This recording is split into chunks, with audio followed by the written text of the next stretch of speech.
And we're here at Springfield Stadium where tonight Springfield Yellow Jackets will be taking on the Hendersonville Commandos and tell you another important district game tonight. 2 weeks in a row, Coach, we get district play. The Jackets coming in tonight. As you said, last Friday night, the Jackets traveled to Portland, Tennessee to face the Portland Panthers in the region 7-5A showdown for sole possession of the fourth place in the region. In that game, the Jackets started hot by stealing the possession with the opening kickoff by Sanguinez. Junior quarterback Parker Betts scored 4 plays later on a 3-yard run, and from that point on, it was all Jackets. On the Jackets' next 2 possessions, Betts threw 2 touchdown passes to Clarence Cobbins to stretch Springfield's lead to 21-0 with 1:53 left in the first quarter. Cobbins and Joshua Philippe added scores in the second half, and the Stingy Jackets defense finished off their great night by not allowing the Panthers to see a point. A tough, scrappy Springfield team went into Portland, Tennessee, and got their first road victory of the season, 35-0, and sole possession of 4th place in District 7-5A. Clarence Cobbins put on a show, and the Jackets dominated from start to finish, Coach. I tell you, that was probably the most complete, cleanest game that Springfield has played this year. Oh, no question about it, Coach. From start to finish, starting with the Sanguinez pooch kick to start the game until literally the final whistle, the Jackets dominated that ball game. And had no penalties, or few penalties, and no turnovers, and the coaches had a great game plan going in, and the players executed it very well. Yeah, they did. The coaches had it, and I told you, I always talk about the 4 pieces of the pie, Coach: offense, defense, special teams, and coaching. And last week, all 4 pieces hit, and it was dominant performance for the Jackets up in Portland. And that's what they're going to have to do tonight. They're going to have to play the same type of football, mistake-free, and go out and play lights out tonight if they have any hopes of beating Hendersonville. I thought second 2-game road stretch of the season, we back in the nest, Coach. And tonight, the Jackets welcome to 4-2, 3rd place in Region 7-5A, Hendersonville Commandos. The Commandos coming to his big matchup after a 34-14 loss last Friday night at home against Beach. The Commandos are a very athletic, disciplined, and physical football team. Defensively, they always play in attack mode, and offensively, they have a very athletic quarterback who can throw it around and run it with his legs. A big region matchup tonight, Coach, and like you said, it's going to have to be all 4 pieces of pie hitting again to come out of here tonight with a victory. And the one good thing, T, we saw wing T last week, and you're going to see a different kind of wing T tonight because they run theirs out of a shotgun. Yeah, they're running out of shotgun, and like me and Coach Wilson talked about on Locker Room Talk, we've got everything this year. You started off, Greenbrier came out and didn't run the wing T this year, and that surprised everybody. But, you go to Clarksville, they run the triple option on you. You go Henry County, they big, physical, running at you. Then you go down to Centennial, they throw it all over the park. Last week, back to the wing T again. So, we're used to seeing different offense this year, but like you said, now you're going to get a wing T kind of dynamic out of the shotgun with a very, very athletic quarterback. Yeah, and I would think that one of the big keys is going to be Springfield's defense stopping the run. We're going to have to stuff the run up front, Coach. Ain't no ifs, ands, or buts about it. That's where the Hendersonville program has always started, just as the Jackets. When you run the football, you're successful, and Hendersonville going to try to run this ball tonight. And they're big and physical up front. They're line pretty good sized people all the way across. Yeah, they are. And you see big number 79 right here. I'm about to sneak over and get your roster in a minute, Coach. He's every bit I see him run out on the field for warm-ups. Every bit of 6'4", 300 pounds. And he look athletic, can move around. He's their tackle. And they're going to try to run that ball behind him tonight. Yeah, and he's not the only one they got because they're big all the way across the board. Yeah, they are. So, but that's nothing unusual for Springfield having to deal with that size disadvantage. It's been it for since the 80s, Coach. Springfield's always been small up front, and besides, a few years, select years, but Jackets always been small up front, and tonight's no different. You got to come out and Duru Smith and company gonna have to come off that ball, be physical from the start, and take it to the Commandos, Coach. And Smith and Lee had great games last week. Yeah, they did. They pretty much controlled the Portland offense. And we got Springfield coming out in the all-black uniforms this week. From the Jackets. And Hendersonville being all white, see? I think that's a great choice for them, Coach. They're black in a different shade of gold. Yeah. So it would have been kind of weird for them to come out, black pants or something tonight. That'd have been trying to throw it off a little bit. So I'm glad they came out all white with black helmets. But, luxury, like you said, luxury of seeing 2 great quarterbacks already this year because number 8 for them, very dynamic player. But we've had the luxury of seeing two very dynamic quarterbacks in Centennial's quarterback and in Henry County's quarterback. And out of the 5 teams we've played, us and Hendersonville, Coach, they all have a combined 4 losses. Pretty good schedule. And I tell you, if we find a quarterback better than the one at Centennial, I don't want to play him. No, sir. He was throwing that thing all around, and he did the same thing last week against Nolensville. So if you watched that game, it was like, can he do this against anybody else? Yeah, he's done it real good against Nolensville last week.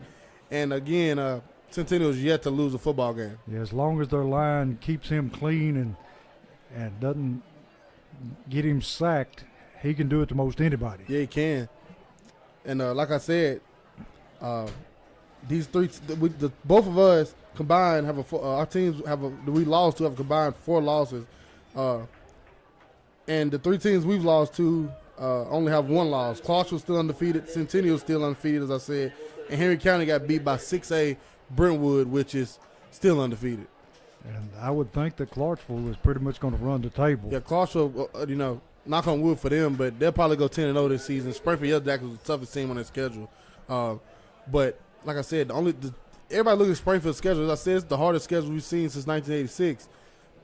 There's no slouches on the schedule. You have a couple, and those teams we're going to beat, as we should. But when you look at these Jackets losses, Jackets, we're not used to losing more than 2 or 3 games a season in the regular season, and we've lost 3 already, heading into week 7. And I'm here to tell you, them 3 ain't no slouches. Those 3. 2 of them are undefeated still, and one of them is a 1-loss Henry County team that lost to an undefeated Brentwood team. Yeah, I think the only breather we had on the schedule is probably Hunter's Lane. Yeah, and they try to say Portland wasn't a breather. Portland's supposed to be pretty good, and we went up there and beat them last week. So this Jacket team got some fight, and tonight we're really gonna see what we got, Coach. And speaking of fight, do we have any injuries that we need to know about? I think I see Hurst back on the sideline. Yep, number 88, Hayden Hurst. He's dressed up tonight, Coach. Jaden Hurst, I'm sorry. He's suited out. I see, Tony Pettis, of course, on crutches. Had a, bad injury last week up in at Portland to his knee. But besides him, I see a couple guys out, but no starters out, Coach. And we get Jabraylon Ellis back tonight. First time since week 1 we scored that touchdown against Greenbrier. He and Hurst would be a big boost to the offense tonight. Yes, sir. And we're just waiting around for the coin toss here. And tell you what are going to be some keys to Springfield coming out with a victory tonight. Tonight, Coach, you got to contain number 8 and limit the big plays for Hendersonville. When you contain him, they go as he goes, Coach. Just kind of like we go as Cobbins goes. And when he's hitting on all cylinders, getting outside the pocket, hitting on those deep passes and running and juking people and the crowd's getting into it, he's in his zone and the rest of the team follows. You got to contain him tonight, and you have to limit his big plays. And like we said before, you're going to have to concentrate on stopping the run to get Hendersonville offense under control. And that's my second one, Coach. Forcing the obvious passing situations. This is a team who wants to run the ball like we want to run the ball. If you stuff them on first 2 downs and force them into a 3rd and 11 plus, 3rd and 8 plus, you get them in obvious passing situations, and that's when you can get your pass rush group in and try to get a pass rush and let those guys on the back end try to compete with those receivers and pick one off. And it looks like Springfield may have won the toss, and they did, and they're going to receive. So Springfield going to get the ball first. And captains is always for the Jackets. Senior, number 56, Matt Gregory. Senior, number 24, Clarence Cobbins. And senior number 55, Max Baldwin. And Teague still got people trickling in here. Student section already full and overflowing. And you got this side packed out, Coach. It's football time. And I got one last key here, Coach. What you think it is? Turnovers and penalties? Get the ball to 24. Yeah, that's a given. You got to get the ball to 24. I know it might be difficult tonight, but from what I've seen on Hendersonville, thank you. What I've seen on Hendersonville, they're going to try to get up and press, Coach. And, they go man press and dare you to throw the ball. And I don't know if we'll get that from, tonight because they know Cobbins on the field. You probably won't get what Portland did, take the safety away from the middle of the field and put him Cobbins one-on-one. But you got to give him the ball any way you possibly can. And I would doubt that Hendersonville is going to kick the ball to Commons like Portland did. He was talking to me. See, I'm trying to take another, kick to the house. Yeah, I think those kicks to the house probably over for you for the year. Yeah, I never understood why Portland did it twice, but they did. Nevertheless, they did. So Springfield gets the ball first and going to try to get ahead in this game. And like we said, with that wing T offense, getting ahead is important. Yeah, it is. You get them behind. That's even like you say, an obvious passing downs on third down. You get them behind on the scoreboard. They have to start picking up the pace and doing, uncomfortable football for them. And as always, we like to thank our great sponsors, on the season for us. Without them, this wouldn't be possible. Southside Drugs, Freebird Bail Bonds, Omni Garage Door, Forklift Systems, Holman Jewelers, Baldwin's Barbecue, Jody Reynolds with Legacy Signature, Sunshine Cleaning Company, Crowder Funeral Home, Allen Holman with Century 21, Rawls Paving, Wilkins Building Group, Vision Concepts, Westside Wheels and Tires, Jeff Wright Remax, Dunbar Lawn Care, Bulldog Renovations, and the good people of BS Brew Works. And without their help, T, we wouldn't be here. No, sir. Without the sponsors, you wouldn't be sitting home watching this game. There's no way you can buy cameras and laptops and microphones, and have this good stuff without sponsors. And this is the first meeting between the Jackets and the Commandos since 2011, Coach. They beat us, my team, in the playoffs, 22-55. And the Jackets are 6-9 versus the Commandos in history. And Hendersonville gonna onside kick the football. I don't know if that was on purpose or not. We'll take it, Coach. But Springfield gonna be sitting pretty good at about the 49-yard line of Hendersonville to start the football game. And we got Dowling starting in the backfield along with Betts. And he can't ask for a better start, Coach. Me and Coach talked about it Wednesday night. When the Jackets get the ball in plus territory, they're very successful this season. They take advantage of being in the red zone. Betts in the shotgun.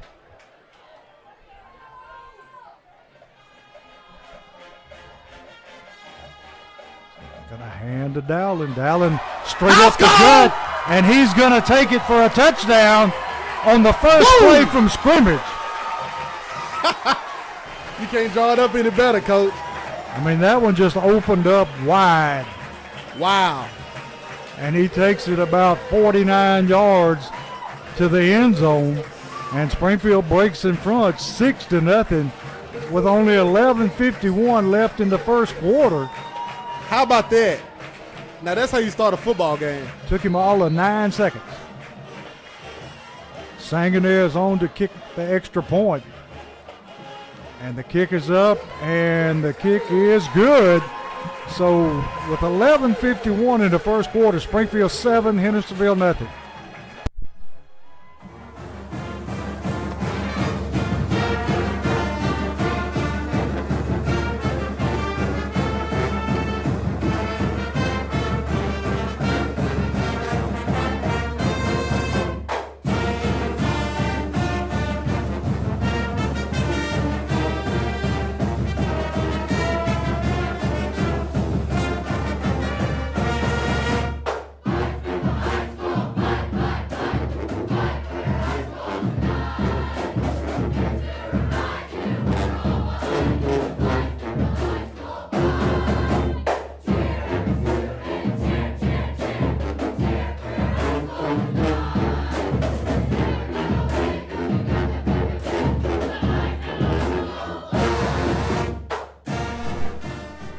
Back here where Springfield kicks it off, and he's going to kick it along the ground.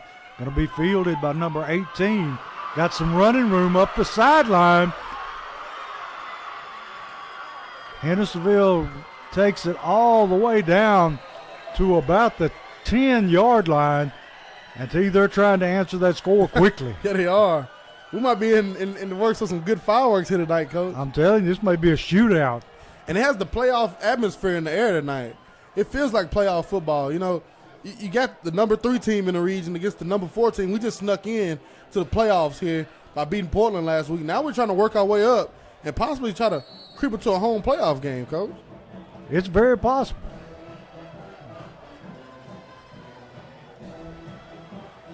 Hendersonville takes the ball, going to run the option, and he got a lot of grass in front of him, and he's going to take it into the end zone for a touchdown. So each team is going to score on their first play from scrimmage. We might be in the works for some fireworks here tonight, Coach. We might actually work up a sweat. 11:37 in the first quarter, and it's 7-6 with Hendersonville looking to tie it up on the extra point. And we got fireworks early. Yeah, we do.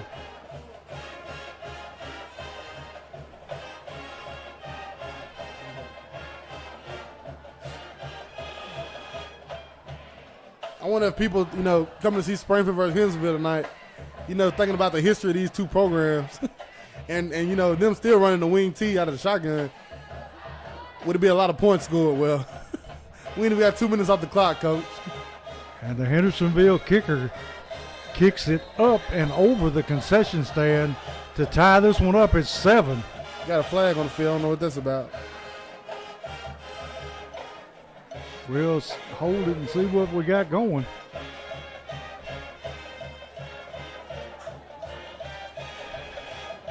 Referee's taking a lot of time here to sort this one out.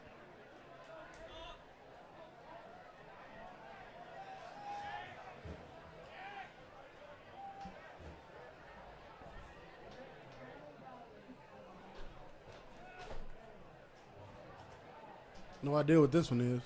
No idea. I don't know that they do.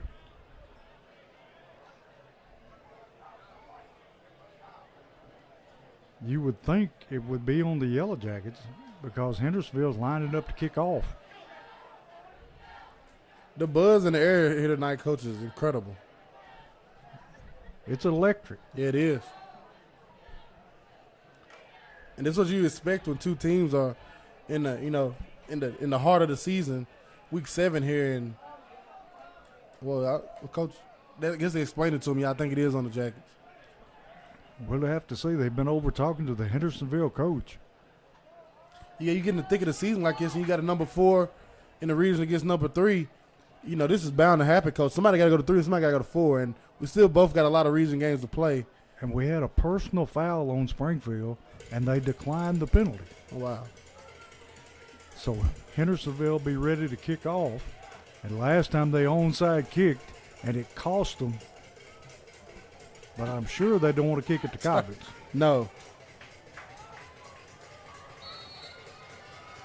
And Philippe back there with him is not any better. Speed, Coach. And they're going to kick it deep, and it goes to Cobbins. Cobbins takes it out to about the 27, 28-yard line where he's tackled there.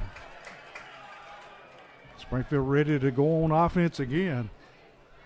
And now if you're the Jackets, the playbook is open, Coach. You got them early with a run, and that's threatening. It's in the back of their heads now for the rest of the night. I don't believe I've ever seen both teams score on the first play of the game or the first possession.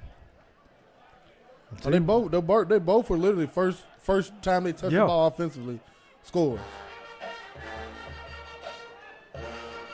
Betts hands to Dowling. This time going to be met at the line of scrimmage. And that's about all. And see, we got a big old orange harvest moon over the stadium. And it's rising, Coach. Yes, it is. They give Dowling about 1.5 yards on the carry. Going to be second down, and we'll say 8, maybe 9.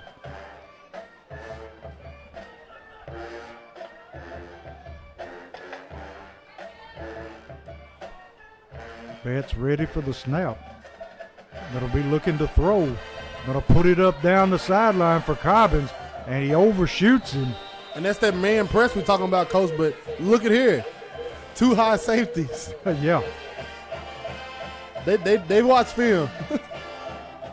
So even though it's incomplete, he has done a job by stretching the field. They got to respect his speed.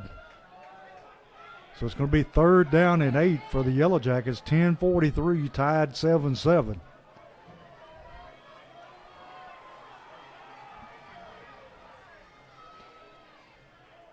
Got to run a counter play here. And that's Hurst with the carry. And he's going to be up close to his first down. Real close. Going to be about a yard or less than a yard short. Well, they're going to give it to him. He got the first down. A Holman Jewelers first down. And from here it looked like he was a little short. But it did. We'll take whatever they give us.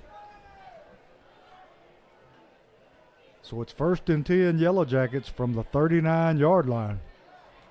And offensively, the Jackets starting this game perfectly, Coach.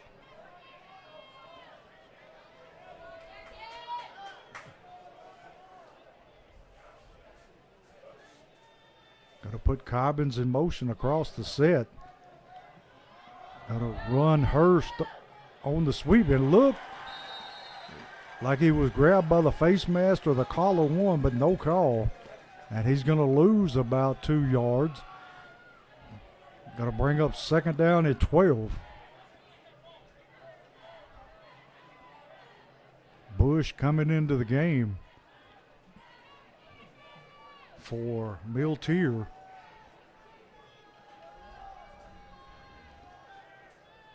Yellow Jackets taking their time getting the play in from the sideline.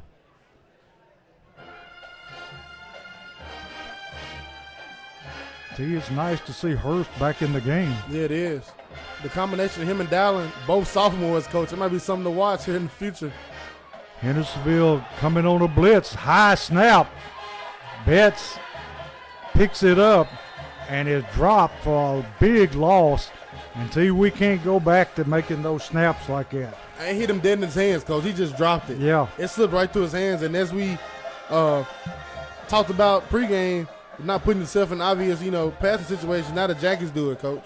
It's going to be 3rd down and about 20. And I thought we had gotten past those snaps.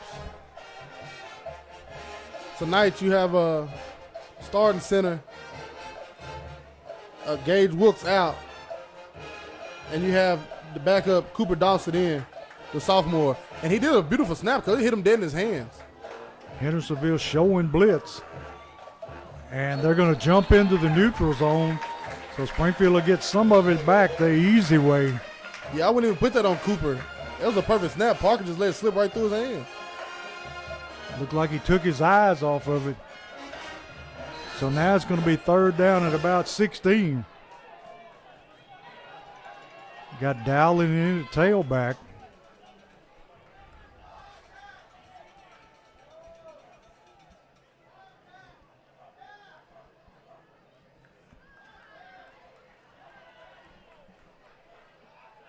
And we got a high snap again.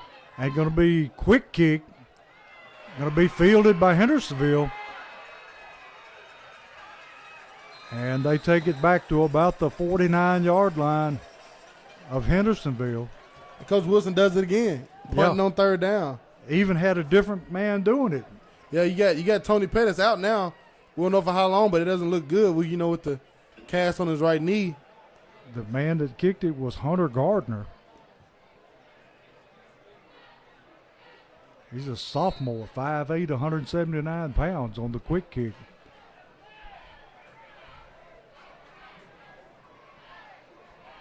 Hendersonville in the shotgun. Quarterback looking to throw. Looking deep, puts it up, down the sideline, and what a play. Nice job that time at Bush on the coverage. Great play there by Timothy Bush. Quarterback had a lot of time at Bush on the coverage. He did a great job. Going to be 2nd down and 10 for the Commandos.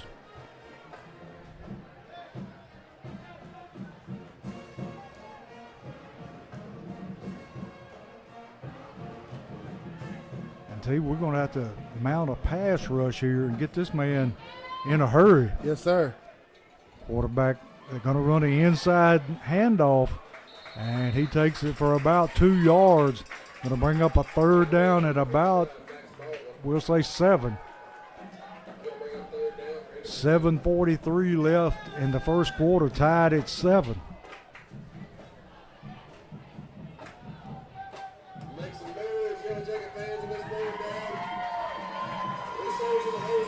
Hendersonville twin receivers to the bottom of your screen. Single receiver to the top. Quarterback takes a snap, dropping, looking, going to throw the screen, and he simply falls down, and that's for a loss, so it's going to bring up 4th down and 9. Great stand by the Jackets there. Good thing he lost his footing. Yes, sir. But Duru Smith and the senior number 36, Zamar Clemens, they was beating down on that screen, coach. They had to run past him at the end. Hendersonville bringing the punter on. 6:50 in the first quarter, tied at 7. High wobbly kick, kicked it away from Cobbins. Got a bounce and roll to about, we'll say about the 13-yard line of Springfield. And that's where the Jackets will take it over on offense. And if you're the Jackets, I love what Coach Wilson and the staff is doing right now, Coach. Offensively, you come out first, run the ball, boom, home run hit. Next, you come out, they're taking their time. They're looking to the sideline. They're not in too much of a rush. They know they have to get their defense as much of a breather they can tonight to keep up the way this Hendersonville offense is going to be trying to run the ball. Yeah, that defense needs all the help they can get. Betts takes a snap, going to roll, looking to throw. Finds his receiver, number 16 for Springfield. 16, Jackson Holt on the reception. Going to pick up about 8 yards. Beautiful. Getting Parker Betts out on the perimeter, giving him an option, to run it if there's nothing there. You got the deep route with Cobbins. It wasn't there. Dump down there to Jack Holt. And Jack got 8 yards on that, Coach. Yeah, beautiful first down play. And we talked about this last week. Betts throws better when he's on the run. Yeah, he does. Get him out of the pocket where he can see. And we got Philippe in the backfield. 2nd down and 2. Got a hand of, Betts going to keep it himself. And he's going to be hit at the 20-yard line and dropped. So no gain on the play. I think he'd been better off just keep going upfield, Coach, instead of trying to sidestep. Yeah. Going to be 3rd down and a long 2. 5:23 in the first quarter.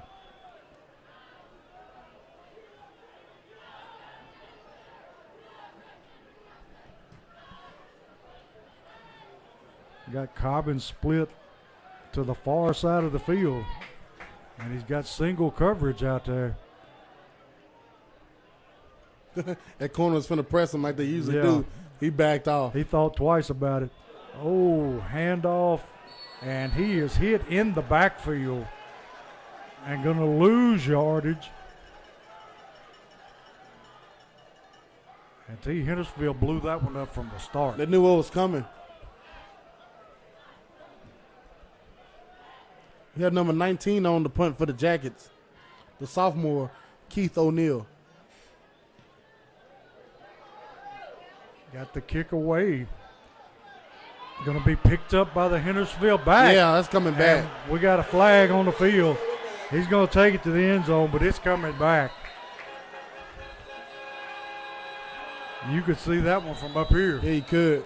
And honestly, it was no need for it. No. The guy could have literally just ran by the guy, and the guy would have stopped for a second, and it still would have been a touchdown. The return was there. That was nice. Guy took a big chance picking it up. He did. Able to make it work, all except for the block in the back.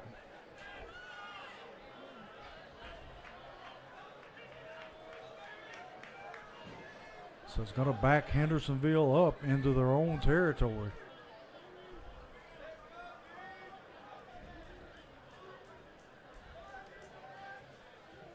All right, T, what did he call?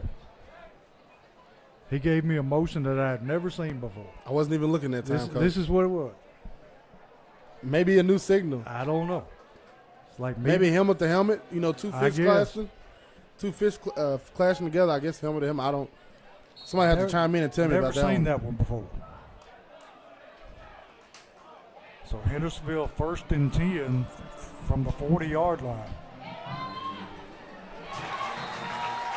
And they get very little, if anything, on first down. Maybe a half a yard. Great play there by Hayden Reynolds. Quarterback just going straight to the right. Hayden read his keys, flew right downhill, made that play in the backfield. Great play. Hayden been playing well most of the year. Yes, sir. Taking the place of the great Joe Woodard. He's filled those shoes pretty nicely, Coach. Hendersonville with a single receiver to the near side of the field. Takes the snap, hands to the tailback. Got some running room up the middle. Takes it out to about the 48-yard line where it's going to be 3rd down. It's going to be 3rd and about 3. 3 minutes and 18 seconds left in the first quarter. Game tied at 7.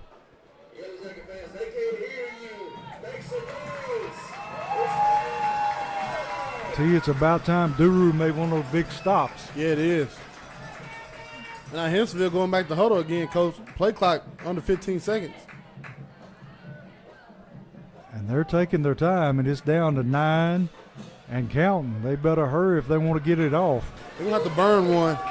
Yeah, and that's what they do. And we'll take a timeout with them and be right back.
Back here with Social Dweebs where it's 3rd down and 3. Hendersonville quarterback hit at the line of scrimmage. Guess who? And dropped. And Duru must have hurt us, T. Because he was the first man on the spot. Him and Allen Dickinson collided right there to make that play. Beautiful play. Going to be 4th down and about a long 3, maybe 4. Hendersonville bringing on the punter. Springfield defense continuing to play well.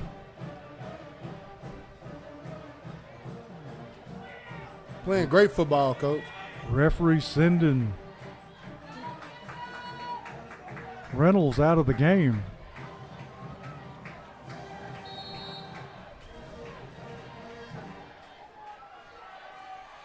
Snaps good. Kicks away high. Spiraling kick. Going to be fair caught by Cobbins about the 19-yard line of Springfield.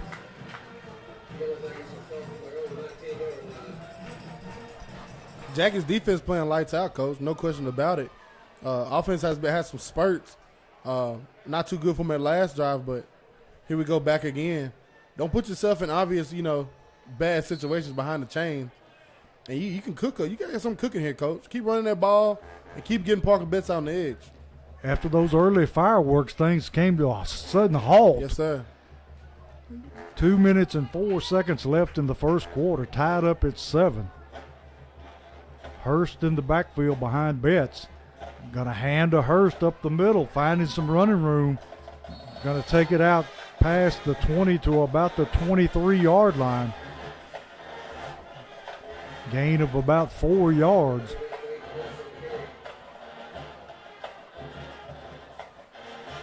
It's going to be second down and about, well, we'll say 7.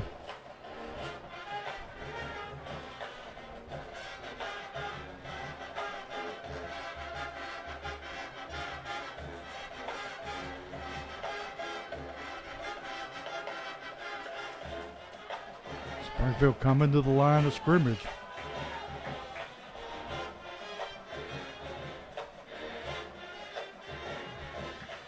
Betts going to ride the tailback, take it up the middle, and he's got some running room up the middle, out past the 40, down to about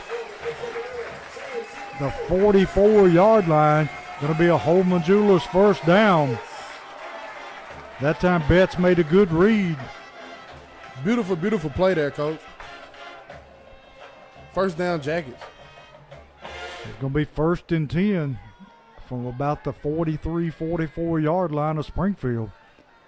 51 seconds left in the first quarter.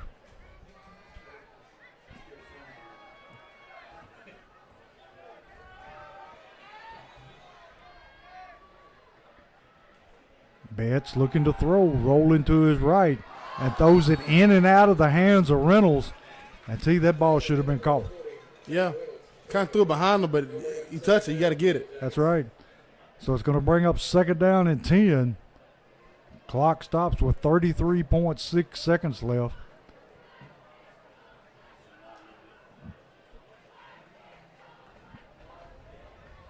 And you got to have something if you're the Jackets right here, Coach. These are the downs and the yardage where you got to have plus yardage here. You can't put yourself in the 3rd and 10 situation. Betts ready for the football. Puts Cobbins in motion.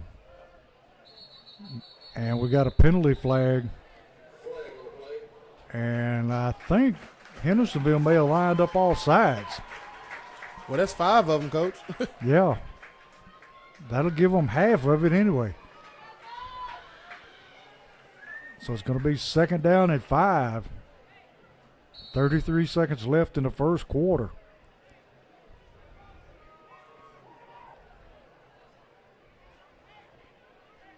Big difference between 2nd and 5 and 2nd and 10. Yes, sir.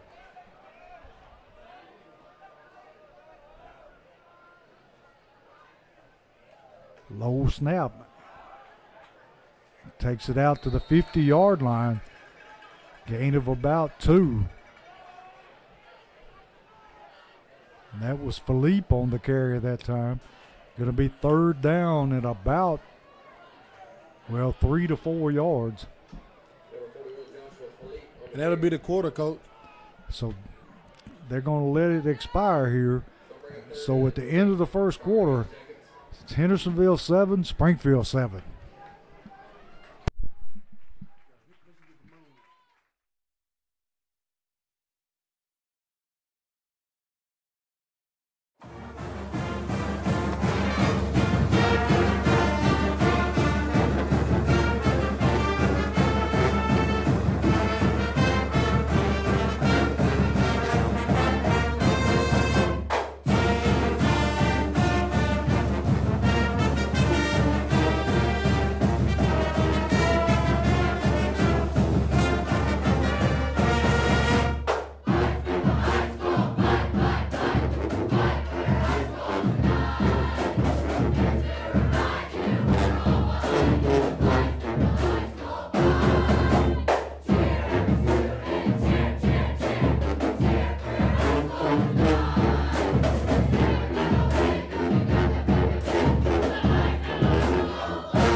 We're back here where Springfield has it 3rd down and 3. Betts takes it ahead.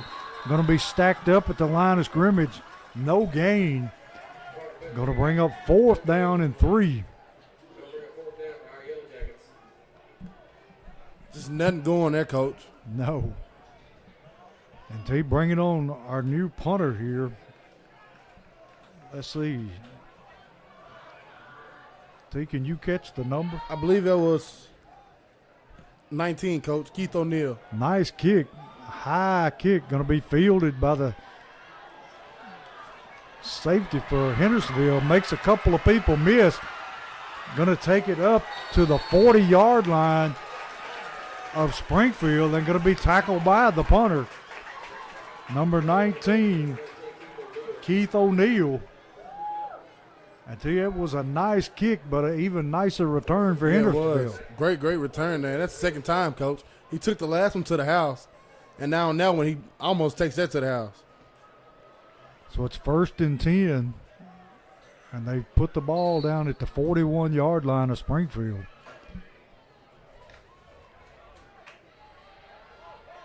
I think we might need to take a play out of everybody else's playbook and not kick him the ball no more. Yeah. Quarterback in an empty backfield looking to throw. Going to throw it deep down the sideline. Got a man open, in and out of his hands. Great coverage that time. Let's see what the number is. That may be. It's number 5 on the coverage, the sophomore, Jeremiah Beard. And alongside him was safety right now, number 82, the junior, Cameron Cobbins. So it's 2nd down 10 for Hendersonville. And that's the second time they've tried to throw the home run ball tonight. Yeah, it is. And he's sitting back there comfortable, standing straight up, Coach. Got some pass rush on him. Quarterback going to throw again, throws over the middle. And it's caught and taken for a 1st down. Down inside the 30 to the 25-yard line. T, they just drug him across the middle and hit him on the backside. They throwing those deep balls, Coach, to loosen up. You know, at linebackers, they're getting too deep, throwing it right there in front of them. So it's 1st and 10 for Hendersonville from about the 25-yard line. Going to hand to the tailback this time. Not much room there. Got several Jackets in on the tackle. And coming out the end, there was number 28, the junior, Jabraylon Ellis, Coach. Welcome back. Jabraylon, like I said, injured at week 1. Jabraylon, the junior, 6'2", 180 pounds, Coach. Great player to have back. 10:07. Hendersonville quarterback takes it himself and goes for a couple of yards over right guard. Going to bring up 3rd down and about 5. Big 3rd down here for the Springfield defense. Perfect time to get out the field, Coach. You can't let them be back here comfortable, but you also can't just shoot upfield and not expect, screen or run. Hendersonville takes the snap. Quarterback going to keep it himself. He dives forward, and we'll see where they spot it. He got it. So it's an obvious 1st down here. So it'll be 1st and 10 from about the 16-yard line. And T already well in range of their field goal kicker. Yes, sir. He was kicking it earlier from the 30. So, like you said, well in range. And if you're the Jackets, that'd be the best case scenario leaving out of this part of the field with them only getting 3. So 1st and 10, Commandos. Quarterback going to hand to the tailback, trying to get outside. And he does. And he's going to be close to another 1st down. And it is a 1st down for the Commandos. Going to be 1st and 10 at about the 6-yard line. 8:42 in the half. Tied at 7.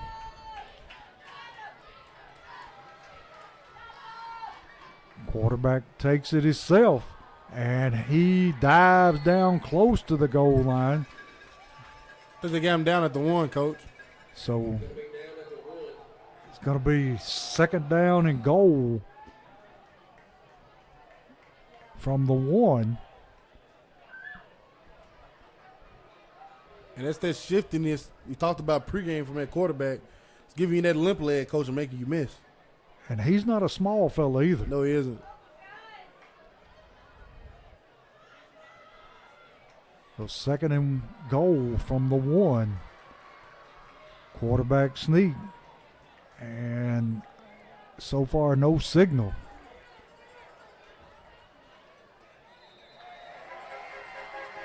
And now they signal touchdown. Once they got everything unpiled, they signal touchdown. So Hendersonville breaks ahead 13-7 with 7:47 in the half. Kicker coming on to complete the extra point.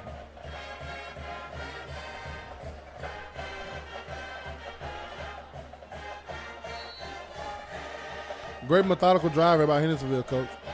Did a really good job.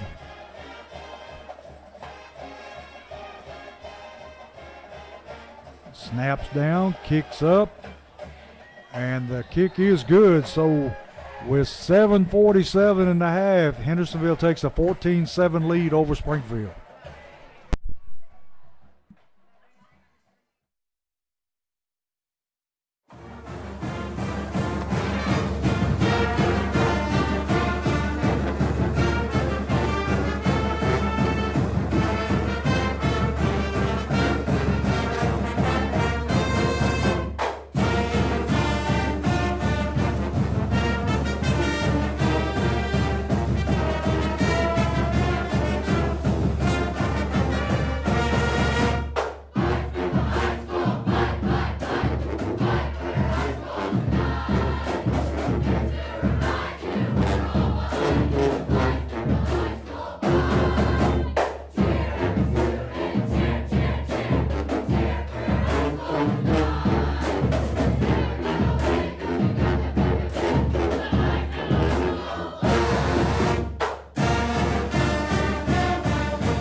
Back here with Social Dweeb, where Hendersonville is taking a 14-7 lead over Springfield. Hendersonville pops the kick up off and going to be fielded there by Bush. Makes a fair catch and a good decision on his part. Yes, sir. They were screaming down the field, Coach. And even when you call a fair catch, it's still hard to catch. You know them people. Yes, it is. That kickoff team is beaming for your head. That's one job I did not like, having to stand there and look up and knowing all them people were coming down on you. Luckily, I never had to do none of that type of stuff, Coach. You could have. Wouldn't want to, Coach. Hard job. I miss a block. Nobody know but the coach. Yeah. He dropped that kick. Everybody in the stadium know he dropped it. Betts ready to take the snap. Put Cobbins in motion. Going to run the jet sweep to Cobbins. Cuts up field. Able to pick up a couple of yards. Take it out to about the 38-yard line. Going to be a pickup of about 5 yards. Nice run there by Cobbins. Able to cut it upfield.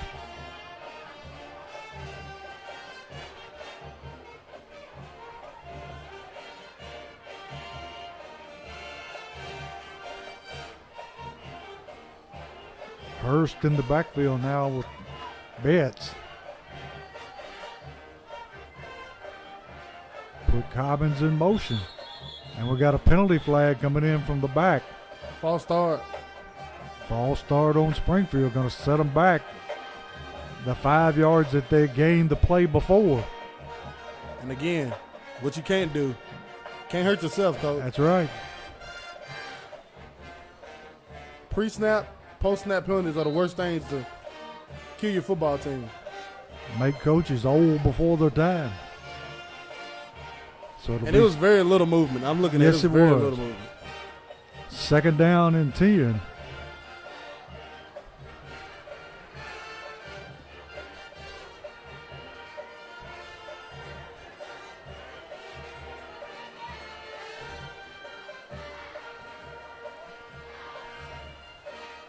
Betts rolling to his right, looking to throw under pressure, throws it up, gets rid of the football about the time he's hit and throws it out of bounds. And Cameron Cobbins had his man burnt.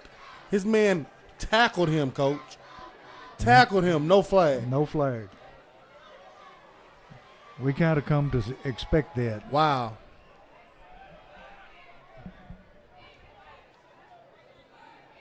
We're watching the replay here, and hey, that's a good form tackle, T. Well, he pulled him. He got past him. He just pulled him. Man. You're not going nowhere. 3rd down 10 for the Yellow Jackets. Got trip receivers to the bottom of your screen. Going to throw the slant, and he's hit about the time he gets the football.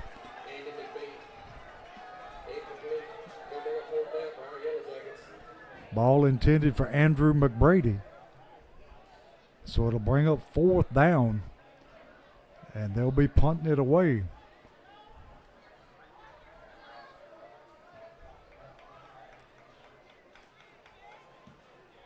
Gets away. Beautiful punt. Going to be fielded, and we got 2 penalty flags coming in, and you'd have to think it's a block in the back.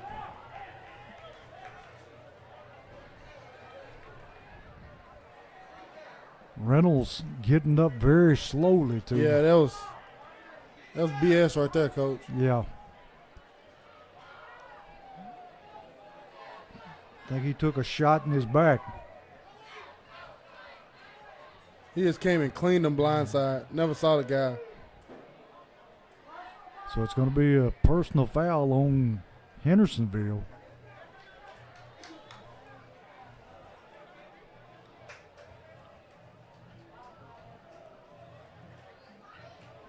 And there he is with that signal again. I think he's calling helmet to helmet. Because he's not hitting the guy. He's not hitting him in the back. Yeah. Because it's not a blind side at all. He's hitting him in the front. He just crackbacking him hard, Coach, and helmet to helmet. So it's going to be 1st and 10 from about the 20-yard line. Quarterback looking to throw. Got all kinds of time. Throws it deep again. And off his fingertips. God, that quarterback got a cannon, Coach. Yes, he does. He threw it from his own 13-yard line to the opposite 30. He let it rip. 55, about 55 yards in the air. Great coverage that time by Springfield. Betts and Cobbins had him covered up. What a beautiful pass. So it's 2nd down and 10 from their own 20-yard line. 6:06 left in the half. Got a hand to the tailback. Not much there. Going to be a gain of about 5 or maybe less. Gain of about 3 to 4. Going to be 3rd down. Coach, that moon changed colors. Yes, it has. It was orange a while ago. Yeah, it was. Now it's a beautiful white full moon. So it's 3rd down and 7. And we got timeout, Springfield. So, T, what could they have seen that caused them to call timeout there? Something they didn't like, Coach. That's all I can say. Yeah. Something they must have seen. I don't know. But Coach Drew knows. Coach Drew Wilson knows, and he didn't like it. He got that timeout. You get the Jackets right now. 3rd and 7. This is the best opportunity for you to get the ball in great field position again. The last few drives you started on your own, deep in your own territory. So if you can get out the field right here on 3rd and 7, you probably get the ball back, midfield, maybe at most, on your own 40. But that's great area. You got to get out the field right now if you're the Jackets. And Springfield needing a big stop here on 3rd down, 3rd and 7. And see, this quarterback doesn't mind airing it out. No, he doesn't. And one thing you cannot do if you're the Jackets, you cannot continue to let him sit back there and just be on his what I call on his target. When he's on in his little bubble, and he can sit back here and stand tall and get on the tippy toes and launch that football, he's in his wheelhouse. You have to get him off that target. You got to get him moving around, get him throwing off balance, get him thinking about you behind him. And that's how the Jackets can honestly change the momentum of their offense tonight. And so far, we hadn't been able to get to him. No, sir. And that's one thing we were able to do last week. Quarterback dropping to throw. Under pressure, rolls to his left. Under a lot of pressure, and he just simply going to throw that one away out of bounds. Exactly what I just talked about, Coach. Get him rattled. Get him off his target. He wasn't standing tall, all clean and right there that time. He got to get out that pocket running for his life, and then look what you get. Off-target throw. Great stop by the Jackets. They flushed him out of the pocket early. So it's going to be 4th down and 7. And Cobbins going back to receive the kick.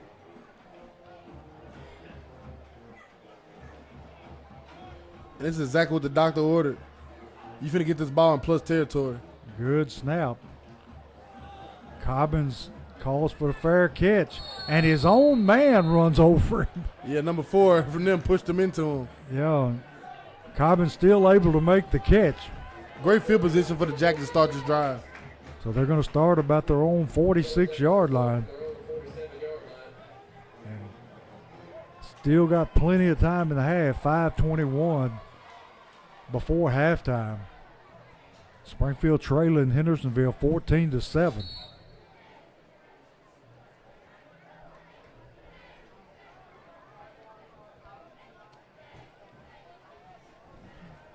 Springfield in a tight formation this time. Betts looking to throw, throws it out into flats to Hurst, and he's driven out of bounds after a gain of about 2.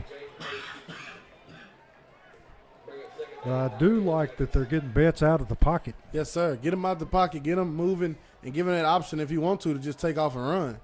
Because Betts is a great runner when he wants to be, coach. When he get out of the pocket and he got an alley, he'll put his head down and get that yardage he needs. So it's going to bring up a 2nd down and 8 for Springfield.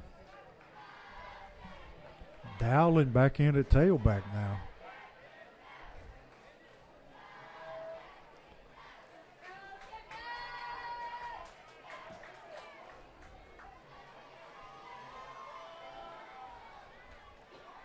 Betts hands to Dowling. Dowling going to be hit right at the line of scrimmage and going to be dropped for a little, if anything. Going to bring up a long 3rd and about, well, I think it's 3rd and about 6.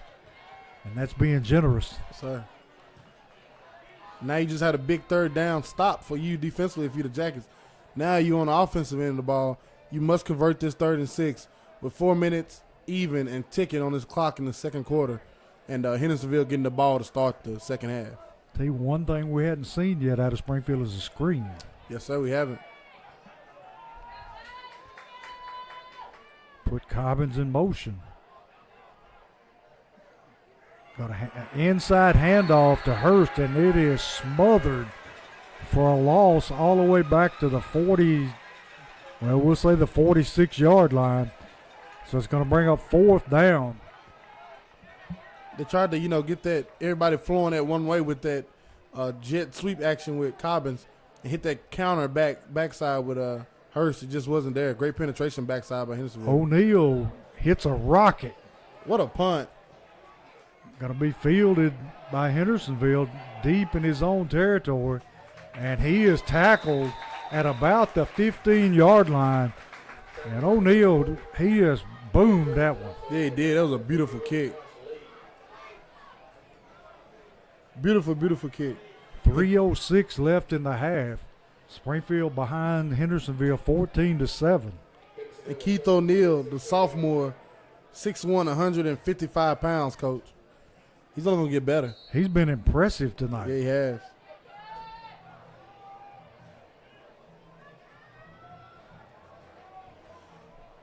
Hendersonville with the football.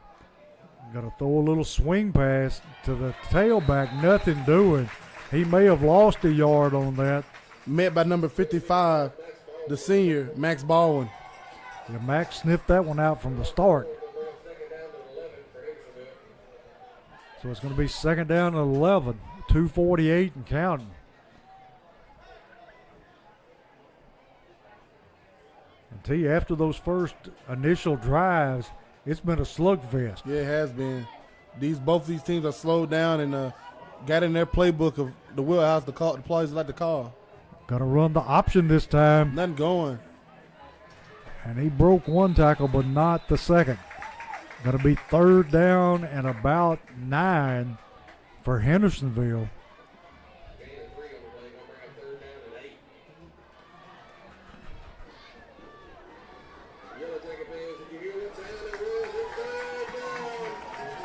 So big 3rd down for the Yellow Jackets. 2 minutes and counting. Springfield with 2 timeouts left. Hendersonville looking to throw. Quarterback under pressure, throws it out in the flats, and the receiver just simply dropped that football. Hey, at field, a lot of condensation is starting to pack up on that field, Coach. That ball is getting slippery. Yes, it is. And Hendersonville going to have to punt. 4th down, 9 with 1:44. And T, do you go after him or do you set up the return with Cobbins? Set up the return with Cobbins, Coach. Get the ball in your playmaker's hands. I would try to hold up his front line here, Coach. Try to give him a chance. High, short kick. Got to take a backward bounce down at about the 44-yard line of Hendersonville. 1:36 left in the half. Springfield in good field position. And then pregame, I seen this punter, Coach. He was punting balls, and it was going high as the lights. And every time he's kicking it now, it's going high as the lights. And I remember we came out of warm-ups, I seen him kicking that ball. It made me think about the first time I went to Boyd Smith Field. And I walked out there in warm-ups, I seen that grass field. I was like, oh, my God, what is this place? Seen number 8, P.J. Hudson, booting that thing higher than the freaking lights. I was like, where am I at right now? Easy to lose up there, too. Yeah, it is. Betts sets him down. Gotta take it himself up the middle. Got running room. And he fumbles the football. And it's going to be picked out of the air by Hendersonville. Had his first down. And Hendersonville got it back with 1:28 in the half. And see, we just can't never get that ball outside your body frame, Coach. Yeah, somebody put a helmet on it, shot straight up in the air. So the defense on the field once again. And it's in the territory you don't want to be, putting the defense out there too much, Coach. Quarterback looking to throw, throws it out in the flats, caught, and the back takes it out of bounds at about the 39-yard line. Pickup of about 7. 1:19 left in the half. Well, they're going to say he stepped out. It's going to be a pickup of about 6, so it's 2nd and 4.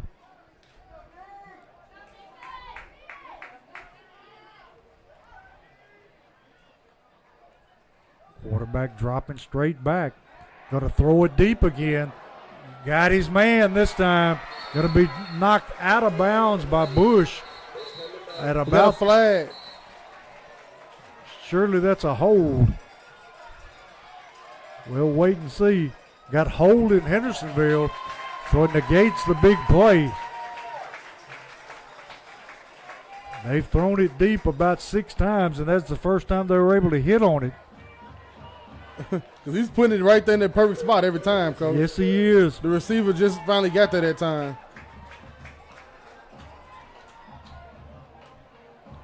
I'm just glad that receiver's not a lot faster than he is. Glad they ain't got a Clarence Cobbins over there, Coach. Yeah, that's right. You don't find them every day. So it's going to be 2nd down at about 15. 1:11 seconds left in the half.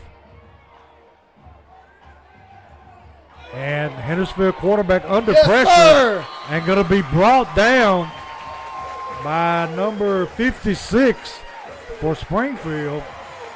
And that's Gregory. And we got a penalty flag down. Hendersonville offensive lineman pushed Max Ballin at the end of that play. And the Hendersonville players are clapping. Quarterback is limping, Coach. surely they're not going to call a horse collar.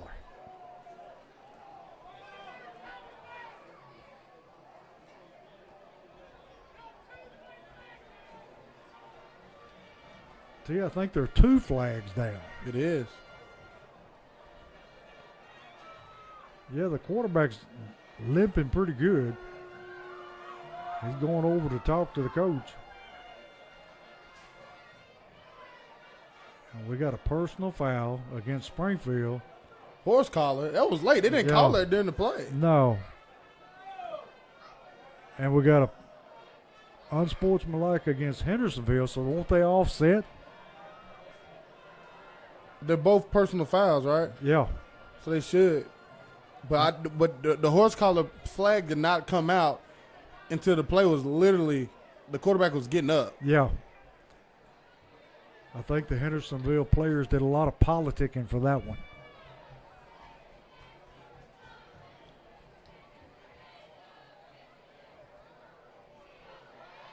And they're marking the play off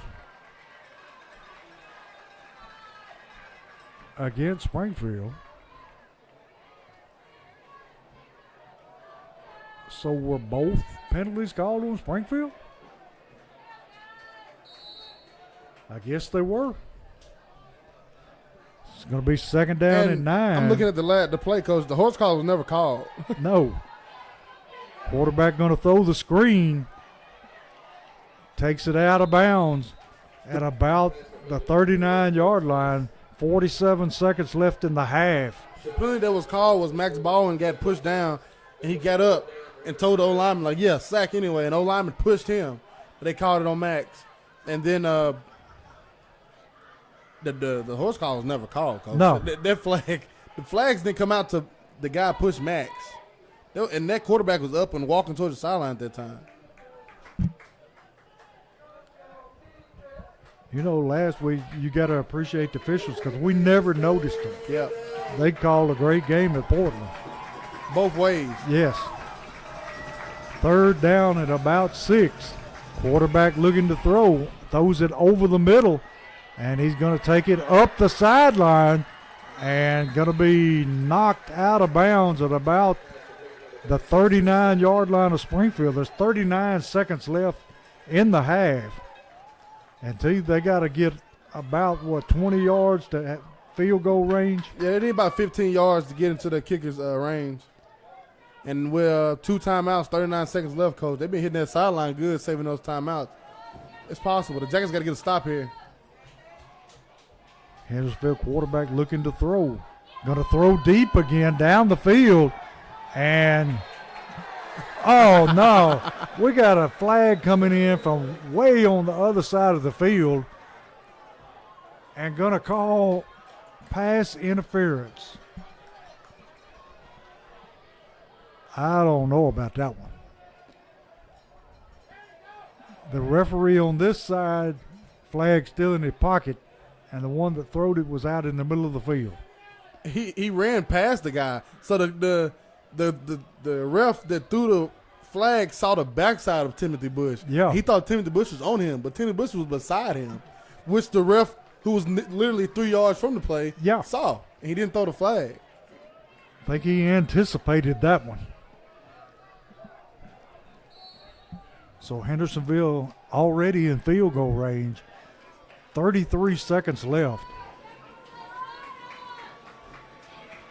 Quarterback takes the snap. Going to roll to his right, looking to throw. Got a man in the end zone, and it's going to be caught for a Commando touchdown. A diving catch in the end zone for the score. Was his foot out when he slid? It sure looked like it, but. And the quarterback's down, coach. Yeah. It don't look. And he's not moving a whole lot. He's holding that right knee that he twisted earlier. I hope he's all right. We're going to take a break. We'll be right back.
So we're back here with Social Dweeb. Hendersonville quarterback leaves the field under his own power. And Hendersonville on to kick the extra point. And the kick is up, and it is good. So it makes the score 21-7 in favor of the Commandos with 23.8 seconds left in the half. And that call in the end zone, I'm like you, I think one of his feet was out of bounds when he slid and caught the ball. If not both. He literally, when he caught it, he was sliding feet first, and his feet was already out of bounds when he caught the ball. Yeah. And I'm literally sitting here seeing that it wasn't a touchdown, but I'm not there officiating, and they need officials. Yeah. I'm still not going out there and help. He's a lot closer than we were, but it's still, we got to replay. Yeah. You just have to buzz down to the field and tell them to. So Hendersonville on to kick it away. 23.8 seconds left in the half, and Hendersonville ahead 21-7. And I don't think they're going to be kicking it deep to either one of our receivers.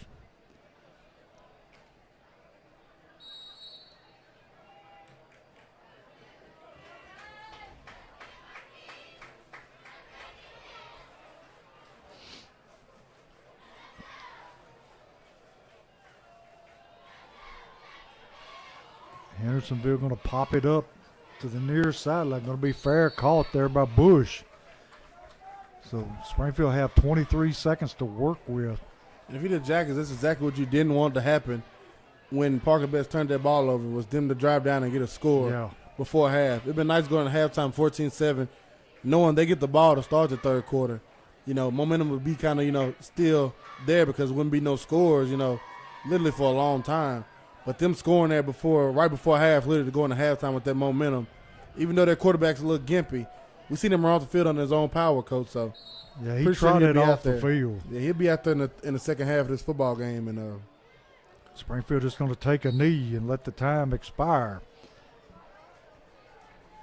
And tell you, a beautiful night for football. It is a beautiful, crisp night, full white moon in the air. We're gonna get to see Hendersonville band tonight and Springfield's band, Coach. Hendersonville got a loud band, I can tell you that. Yes, sir. So, T, what can you expect here in the second half? For the Jackets, might be a little bit out of your comfort zone. You got to throw the ball a little bit more. Yes, you do. You're going to have to try to stretch them defensively a little bit more and try to play catch-up, if you may. And defensively, just keep doing what you're doing. Defense has been playing lights out tonight, Coach, in my opinion. Yeah, the defense just gets wore down. Yep. Because they have to go back on the field after 3 plays. Yep. I feel like if defense keep doing what they're doing, offense got to, make some more explosive plays, get the ball in Copper's hands some more, get some more of them in arounds, and we got a whole second half of ball to play. And I missed the announcement on this, Coach, but I think there's the 2 people who this summer went to flight school. The 2 young ladies went to flight school and learned how to fly, and they were actually the 2 young ladies pilots in that plane that flew over right after the national anthem. So the 2 young ladies, are they from Springfield too? Yes, sir. Springfield High School. There you go. And we'll take a quick break, and when we come back, the first band you see will be the Hendersonville Commandos, then followed by the Springfield Yellow Jackets.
Paving Company.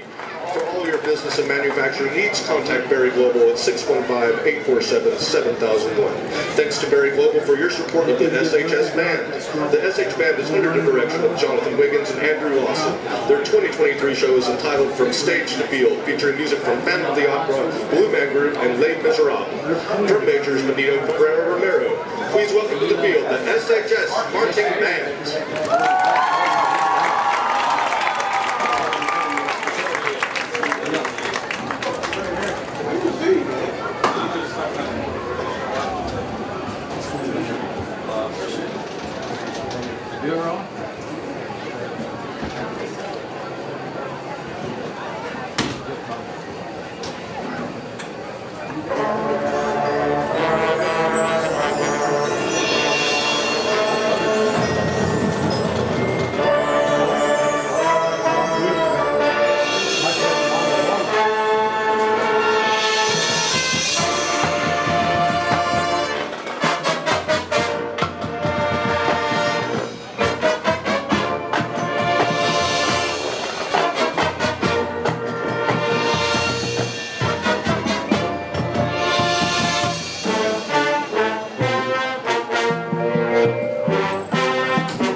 we're back here with Social Dweeb Sports to start the second half.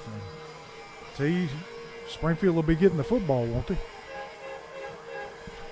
No, Station Camp will get it to start the second half. Springfield got it, a little pooch they did. Yeah. We got it. You got it. So it'll be Hendersonville football. Commandos football. We got to come out, Coach, and we got to get a stop here on this first possession. We can't let them get another score. This thing might get a little too far to be coming back. Yeah, we got Sangonez on to kick it away. And last week he was the one that kicked it, a little pooch kick, and got everything started for Springfield. As the third quarter go on, Coach, we'll have you a few scores, of course, and we'll have a special appearance by the one and only Logan Leffert. Logan in town this week. Sangonez pooches it along the ground, going to be picked up by Hendersonville. And got flags flying all over the place. And Hendersonville takes it out past the 40 to about the 43-yard line. But we'll see what the penalty flag is. And by what I just saw, it's a personal foul, face mask on Springfield.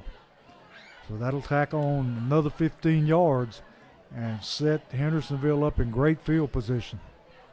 Not how you want to start this second half, Coach. No, it's not.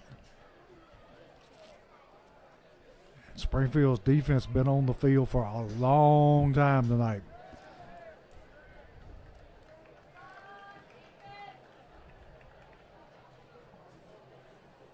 So Hendersonville will be starting in Springfield territory at about the 44-yard line, where it'll be 1st and 10. And we've got a new quarterback in the game for Hendersonville, going to hand to the tailback, and he's going to be hit there by Duru Smith. Number 22 in for the Commandos. I see the starting quarterback, number 8. He's on the sideline, and he's not doing too much gimping or anything, but he's just standing over there, Coach. Like, he's not, he's okay to go in, but I don't think they need him right now. Yeah, as long as they don't need him, I think you'll see him keep standing over there. So it's going to be 2nd down and 10.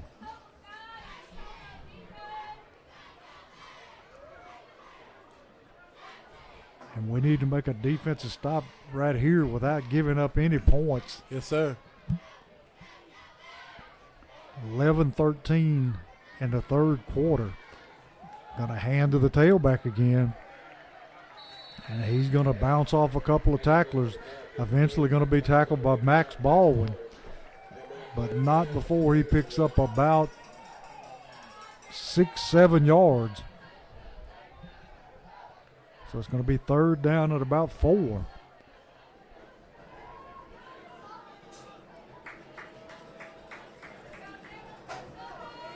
Hendersonville operating with a new quarterback and playing it kind of close to the vest now. They're going to pull the football, and great play by the quarterback that time. As the tailback was hit in the backfield, he pulled the football, able to take it forward for the 1st down. Had him dead to rights in the backfield, Coach, and just wrong guy.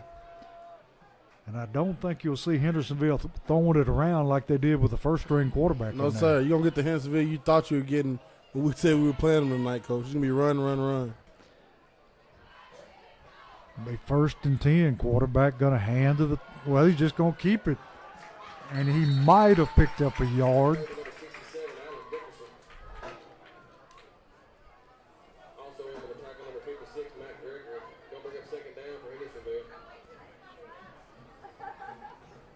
Defense did a pretty good job that time up front. Held him to about, not even a yard, maybe a half a yard. Going to be 2nd and about 9.5 to go.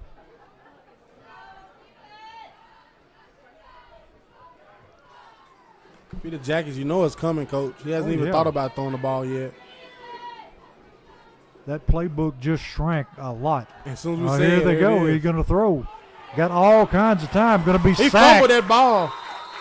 He fumbled, but it jumped on by a Hendersonville lineman.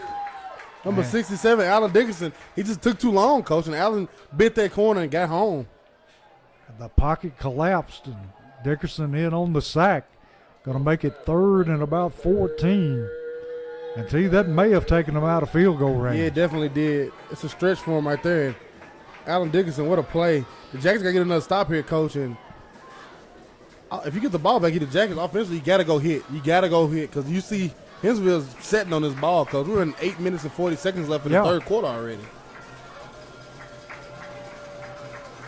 Quarterback fumbles the snap and falls on it, and that definitely takes him out of field goal range. Ball all the way back to the 41-yard line, where it's going to be 4th down. Hendersonville going to try to bottle Springfield up deep in their own territory.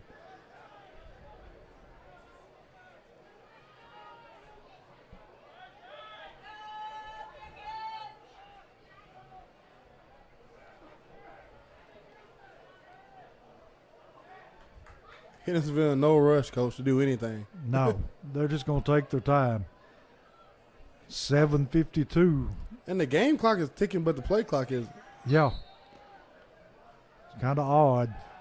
Now the game clock and play clock both going. Hendersonville punts it away high, spiraling punt. Going to be fielded right there by Cobbins. And down about, let's see, T. At the 3-yard line. Yeah, Coach. about the 3. As always, like to thank our great sponsors. Without them, this broadcast would not be possible.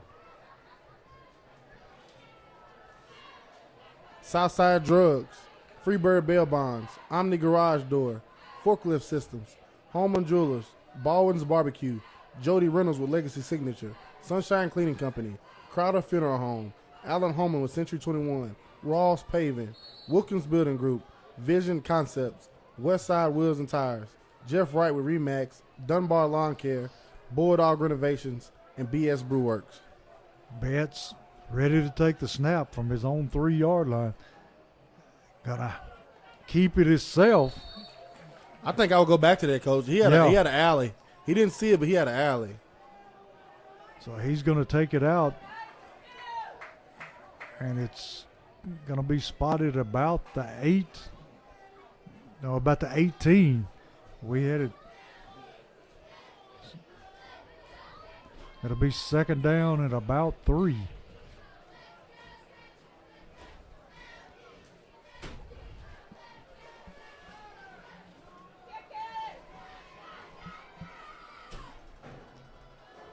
Hurst in the backfield behind Betts.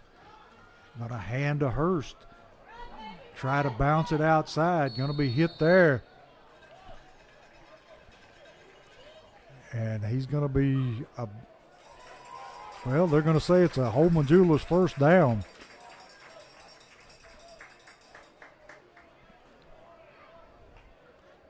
Third quarter, Joe Burns 6, Clay County 18. Halftime, Macon County 19, DeKalb County 17.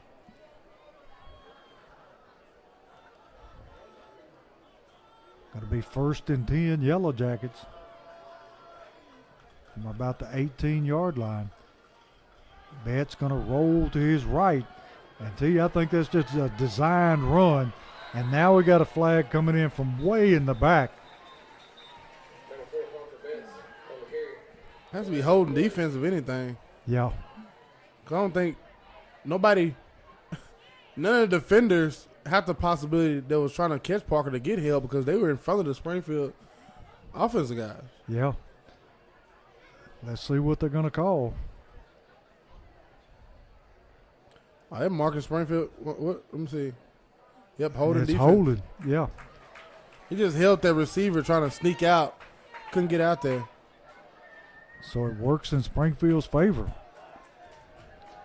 And that should be an automatic 1st down. East Nashville 14, Smyrna 9, Lawrence County 6, Tullahoma 17, Station Camp 7, White House 9. Springfield with the football at their own 34-yard line. It'll be 1st and 10. Betts looking to throw. Going to be brought down from behind and dropped for a loss by number 57 for Hendersonville. Halftime, Henry County 21, Portland 7.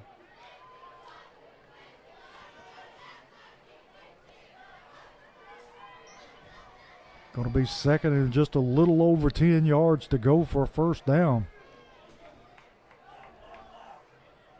And T, we're going to have to throw the football here to loosen things up. Yes, sir. And it can't be those, the routes we're seeing. Yeah. 10, 12 yards down the field on top of each other. They have to try to go deep down the field. Hendersonville showing blitz. Betts keeps it himself, and he's going to pick up Running about hard. 5 yards. And here going a late flag in. Flag coming in late. Holding against Springfield. And I'm not a big fan of the holding play once the ball is gone past yeah. the defender. The defender's not going to. 26 is adamant about getting held. He wasn't even nowhere near that play. He wasn't going to make that play, Coach. If I were an official and it didn't matter, I don't think I'd call it. Well, I see 86 got pulled down. Yeah. So that's what the flag was. We got been joined in the booth by Logan Leftrick, T. The one and only, Coach. So, Logan, how's Missouri treating you? Pretty nice. Logan Leffridge, Springfield kicker, just graduated. Was a kicker for 3 years or 2 years here? 4 years. And then went on to, Southeast Missouri, SEMO. I'm an OVC guy, Coach. I never lost to SEMO, but, that's a different story for a different day. Yeah. Go Red Hawks, let him tell it. Yeah. But I know, you've been here the last few years, and a lot of Jackets fans been satisfied with how Sangonez is coming out and doing this year. And I know, sitting behind you, it's kind of hard for him. Like, hey, I'm going to get my chance when he leaves. And I think he picked up a few tips from me. Oh, yeah, for sure. He definitely watched me and actually took some of the lessons I've actually told him. Betts throwing the screen. A lot of green grass out in front of Hurst. And it's a foot race to the end zone. Going to be brought down from behind inside the 10-yard line. Great play call. We got action. And you called for that screen earlier, Coach. You called for it. Logan brought him good luck. That's what it is, Logan. Go and pop people squat, man. You standing here now. Yeah. He's not going nowhere, Coach. I like that. Since he come here, we get it's not a flag anywhere, is it? I don't see one, but they're sure talking about it. He had a convoy of blockers down the sideline.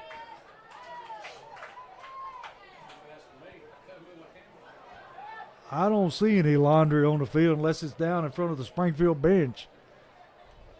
You called for that screen earlier, Coach, and there it is. And we got holding against Hendersonville. So they'll take the football down at about the 6-yard line. One of the Springfield coaches went back, picked up the flag. So Springfield's sitting in great field position now. 4:53 in the third quarter. Springfield trailing Hendersonville 21-7. Best opportunity the Jackets have right now, Coach. And I think you see the Jackets score here. I think you'll see Hendersonville starting quarterback coming off that sideline. Yes.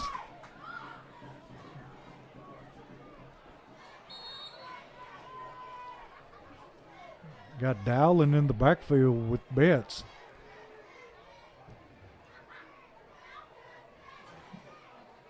We got a low snap picked up by Betts and going to lose yardage. And that's what you can't have right there, Coach. Can't go backwards. Definitely in this goal situation. And we're in the forklift systems red zone, Coach. You got to punch it in. Sure do. And we forgot that one. And it's also a Holman Jewelers first down. Sir. Got real excited on that one, Coach. It's probably the biggest play the Jackets had this year besides that Clarence Cobbins kickoff return at homecoming. Now we just need a Southside Drugs touchdown. Yes, sir. Betts takes the snap, roll into his right, looking for a receiver, and it's going to be intercepted in the end zone. And Betts takes a shot as he threw the football. So going to be a big turnover there That wasn't open, Coach. No. Been well off to just throw that one out of bounds. Well, Logan, you're getting a lot of playing time I don't think you were expecting here. No, sir, not at all. And doing very well from what I see. Yes, sir. I'm trying to make the most of the time I get. Starting punter for Southeast Missouri Redhawks, Logan Leffridge, goes a freshman. That's great stuff. Quarterback hands to the tailback. Got a lot of running room. Going to cut up the middle. Going to be brought down from behind by number 82 for Springfield. And they take it into Springfield territory. Tackle made by Cameron Cobbins. You want to talk about momentum, Coach? It just swung. It swung for us on that long Yeah. Jaden Hurst screenplay. And then on that just bad interception. Then they come back the next play, Coach, and they're just ripping us off. This momentum has definitely left this side. And Logan, while we got you here, where would be the closest game for people to come watch you play? UT Martin or Tech? So Oh, well, yeah, that's nice. Hendersonville with the football. And going to be wrapped up by Duru, and looks like Reynolds and a bunch of his friends for a loss. So if you get a chance to come out and watch Logan kick, definitely could do it. Been doing a great job Yes, he has. of helping that SEMO defense pin people deep, Coach. And you put a defense on the field and the opponent's starting inside their own 20, you should fire to win some football games. Yeah, we always said Logan was one of the best weapons we had Yes, last sir. year. Quarterback going to take and ride the tailback. Tailback going to be hit and dropped This defense still playing ball. by Gregory, along with Baldwin and Duru. I know ifs is fifths, we'll all be pretty drunk, Coach. But if you score that touchdown there and this defense plan they playing, you down 7. This place will be rocking right now. Yes. I mean, that was a big letdown. Going to be third down at about 20 for the Commandos.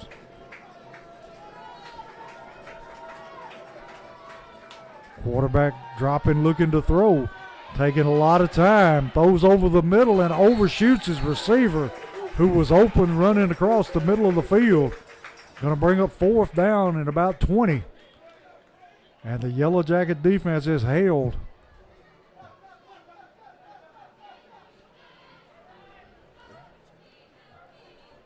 So, Logan, who do y'all play next week? We got Central Arkansas at Central Arkansas next week. Have fun. Going to Central Arkansas. T, you ever been there? No, sir, I haven't. Been a lot of places with football, Coach. Never to Central Arkansas. Long, wobbly kick. Going to be fielded by Cobbins. Going to be tripped up after he makes a gain of about 5. Central Arkansas, Coach. And when I was in Hutchinson, Kansas, junior college, we took a bus trip from Hutchinson, Kansas to Des Moines, Iowa. 13-hour bus ride. Ooh. We got there the night before the game, and a lot of us didn't want to play. Coach.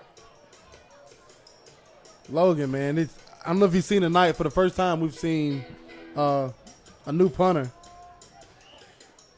Keith O'Neal, sophomore. He's done a good job tonight. He's done a pretty good job for his first start. You know something about that first starts coming out trying to be good. See that? You see that, Coach? It's a Springfield connection, man. That's right. Going to run the jet sweep to Cobbins, having to give ground, and then cuts it upfield. And I think we have another flag on the plate. Thrown over by the Hendersonville bench. So I think this one may be coming back. And it is against Springfield. T, did you catch what it was? I didn't. I think it was a hold.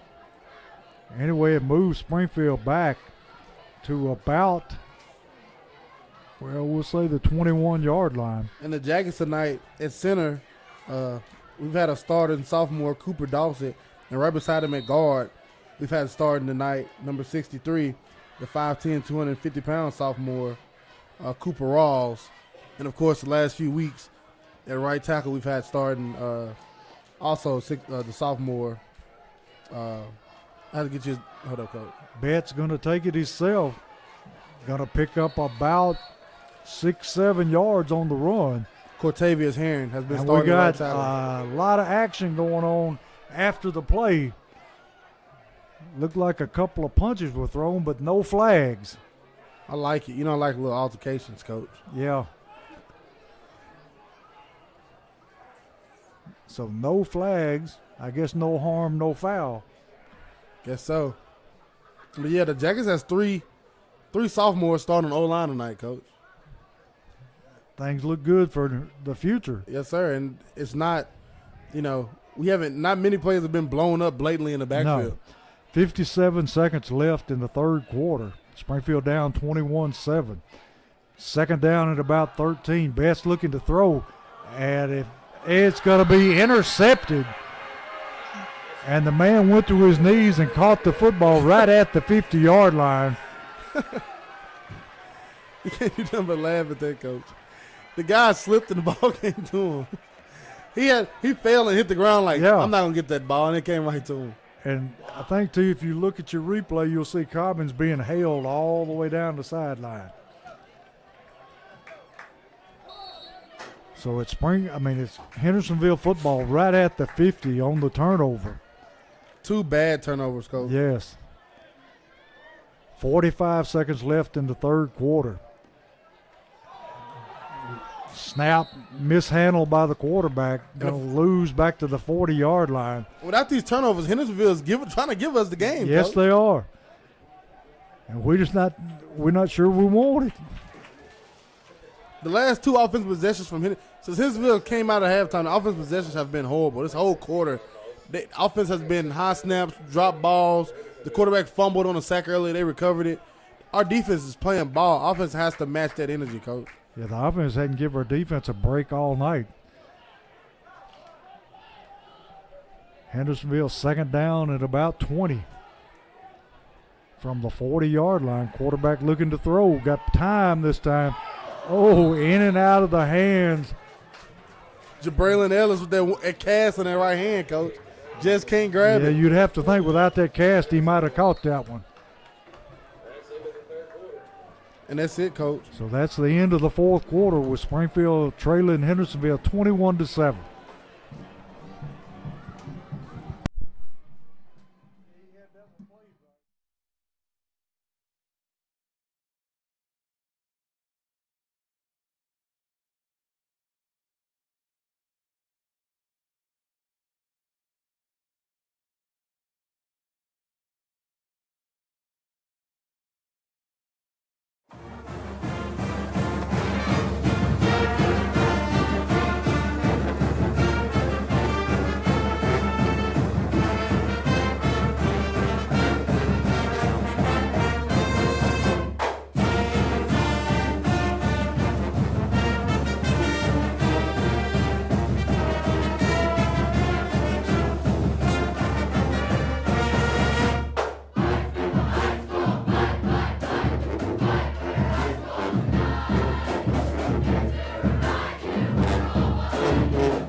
So we're back here with Social Dweebs where the quarterback for Hendersonville is going to be sacked by Philippe along with Max Baldwin. Going to put them even further back. Going to be fourth down. And T, like you said, Hendersonville's trying to give us the game, and we just got to take advantage of it. It's now or never right here for the Jackets, coach. Yes, it is. Offensively, you've had literally a touchdown. You took off the board. And you turn around and you're driving again and another play. That's 3 turnovers we had tonight, coach, in plus territory. High kick, going to be fair caught by Cobbins at about the 34-yard line. We've had 3 turnovers, all of them in plus territory. One of them on the 2-yard line. One of them, going into the red zone.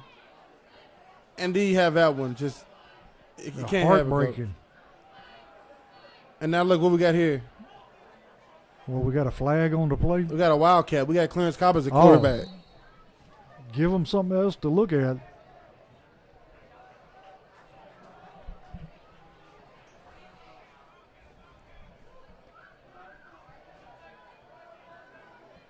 So Cobbin's in the Wildcat formation with Hurst to his right.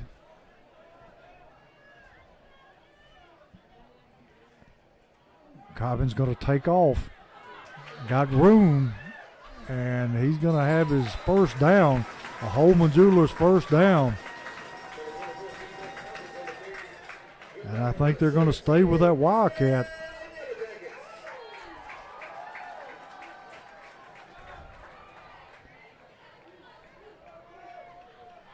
And your brother, Coach Alan Holman, sending a shout out to the Springfield band, saying they sounding beautiful on the live stream.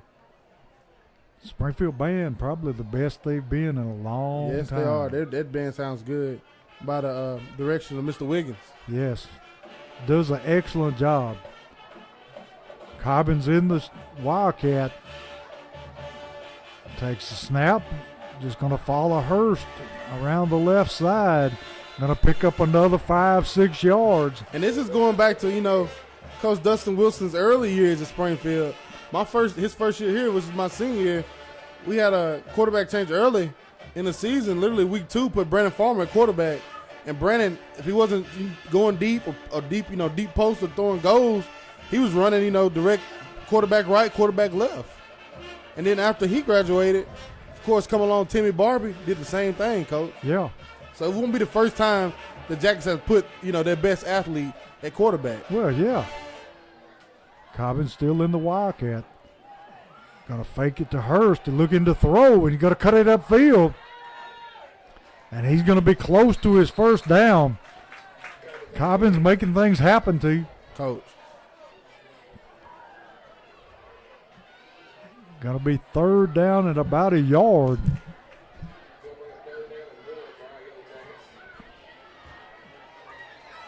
Third and 1.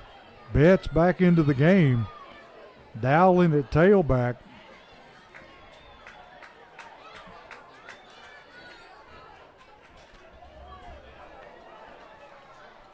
Big 3rd down here, Coach. Huge. Put Cobbins in motion. Going to hand to Dowling. And Dowling going to be stacked up at the line of scrimmage. Don't know that he made his first down. But at this juncture in the game, it's got to be 4 down territory. No doubt. And I don't understand the change there, honestly, 'cause I'm not going to lie to you. I was wondering the same thing. Why not stay with something that's been working?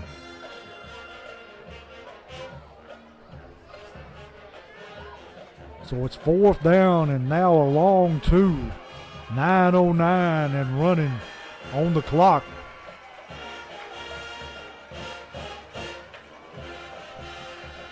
.13 seconds left on the play clock.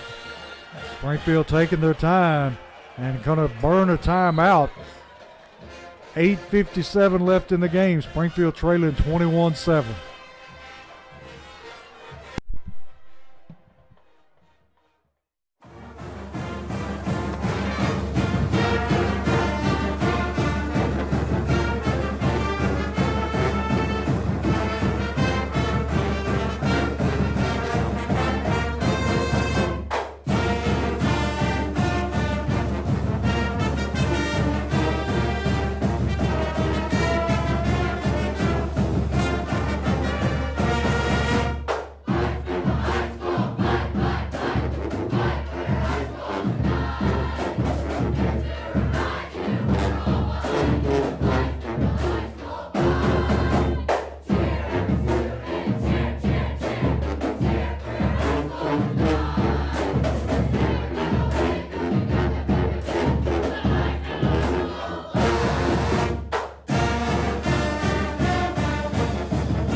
4th down and 2. Springfield back in the Wildcat formation with Cobbins. And he's going to take it and run it. And he's going to be He got it. He puts down himself to the forward. 40-yard line, going to have his first down. He thrust himself forward for 2 extra yards. Sure Coach. did. Clarence Cobbins, baby. Going to be a Holman Jewelers first down to the 40-yard line of Hendersonville. 8:44 and counting on the game. Going to stay with that Wildcat. Cobbins going to run it ahead for about another 4 yards.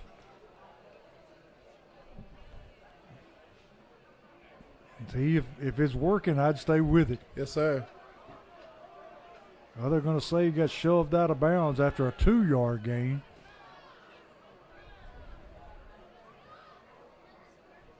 Going to be about 2nd and 8. Betts back in the game at quarterback.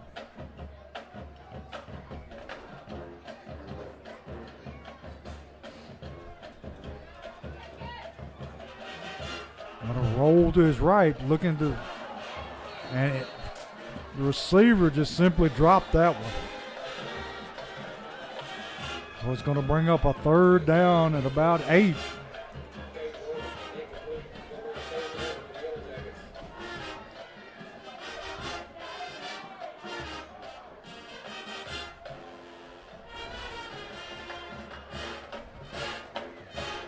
Got a trip set to the bottom of your screen. Single receiver to the top. Betts in the shotgun. Ball snapped on the ground. Picked up by Betts. And he's going to run it for a first down. Gets out of bounds. It's going to be a Holman Jewelers first down. And it's also a Forklift Systems red zone. Going to be 1st and 10 from about, well, let's say the 26-yard line. 8:16 left in the game. I thought that was blown up from the beginning right there, Coach. I did too. Good job by Parker getting what he could out of it. Had to play shortstop on that one because it bounced back to him. Another low snap. Betts able to pick up short yardage. And see, we have got to get that snap corrected. As we said, we have a backup in tonight, Cooper Dawson. He's done a great job all night. You know, from at the beginning he had a bad one. Right here he's had a bad one, but for the most part he's done a good job. He's got to keep, calm down. Yeah. Take a breath and just snap the ball back here. Don't overthink it too much. So it's going to be 2nd down and 9 from the 25-yard line. And I'm very satisfied with how these 3 sophomores are playing tonight on O-line, Coach. Hats off to them. They're playing a heck of a game. High snap over the head of the quarterback, and Betts goes back and falls on it all the way back to the 44-yard line. And that's going to bring up 3rd and long.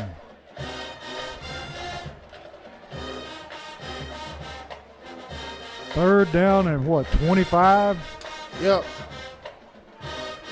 And Hendersonville isn't blowing the doors off us, Coach. We're killing ourselves. Yeah. We're killing ourselves. It's not so much that they're beating us, but we're beating ourselves. No, not at all. Betts looking to throw, under pressure, going to throw the screen, and he threw it just a little far for Hurst, and it's incomplete.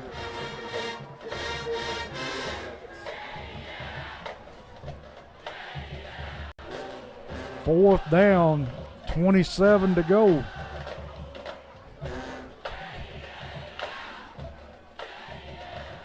See, I think you like that band. I like it, Coach. They're jamming over there. Yeah.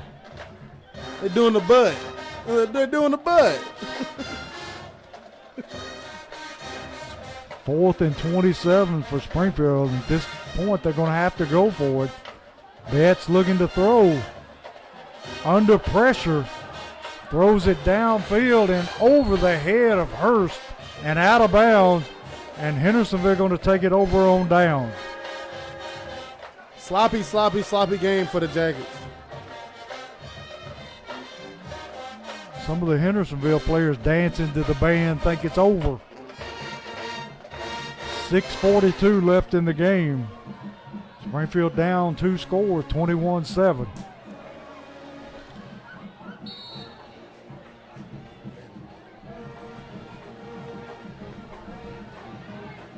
Gonna hand to the tailback, find some running room up the middle.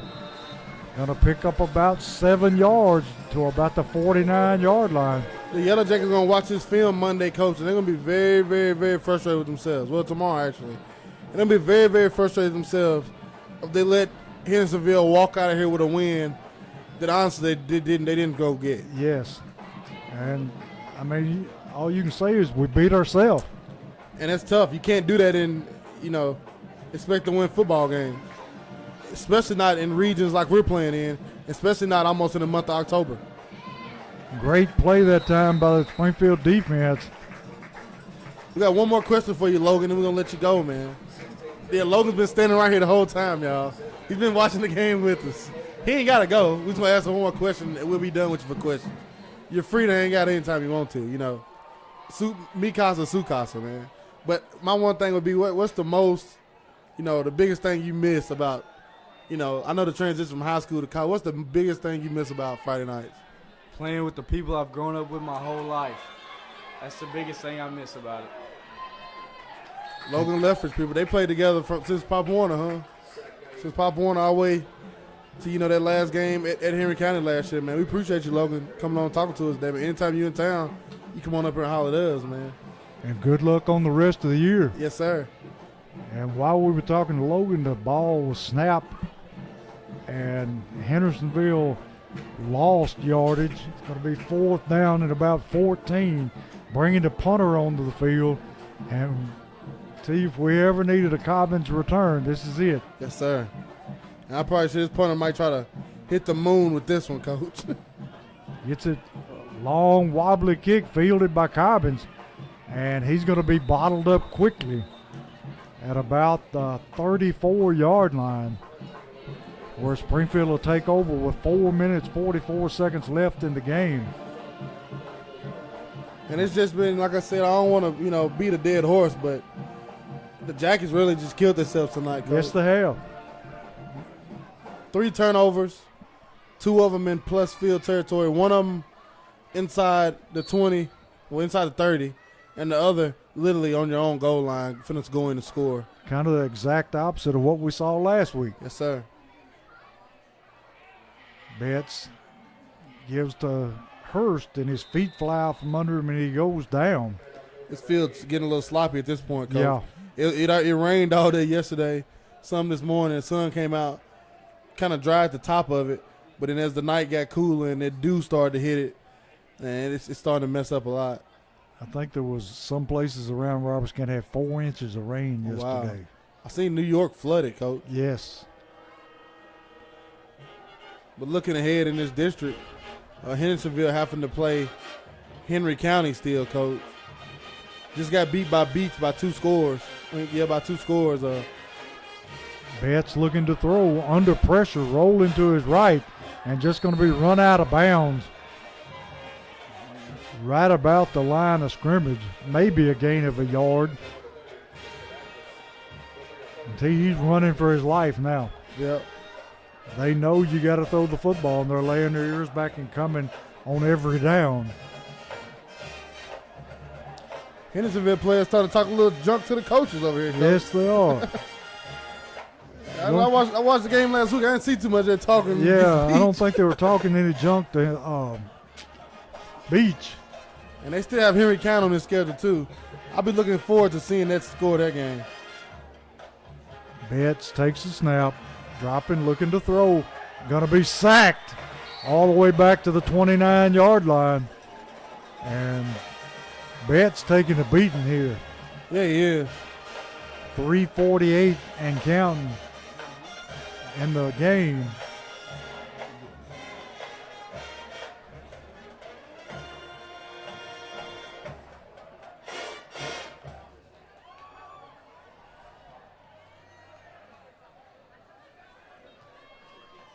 Going to be 4th down at about 13 for Springfield.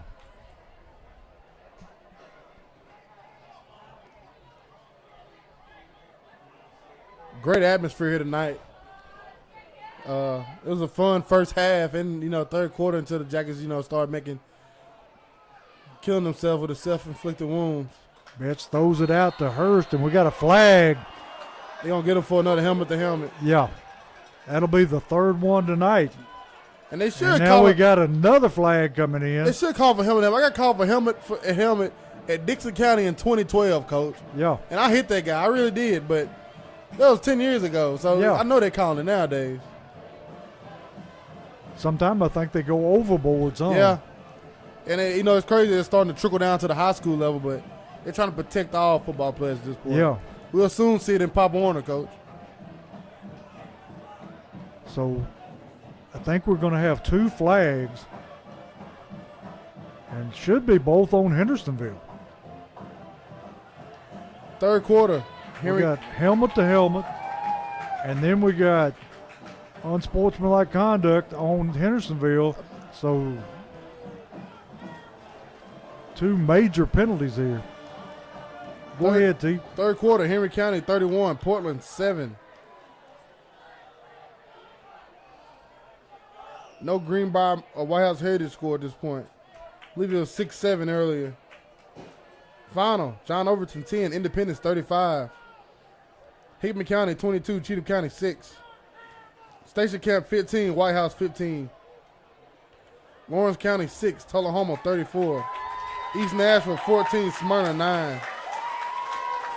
Creekwood 0, Marshall County 41.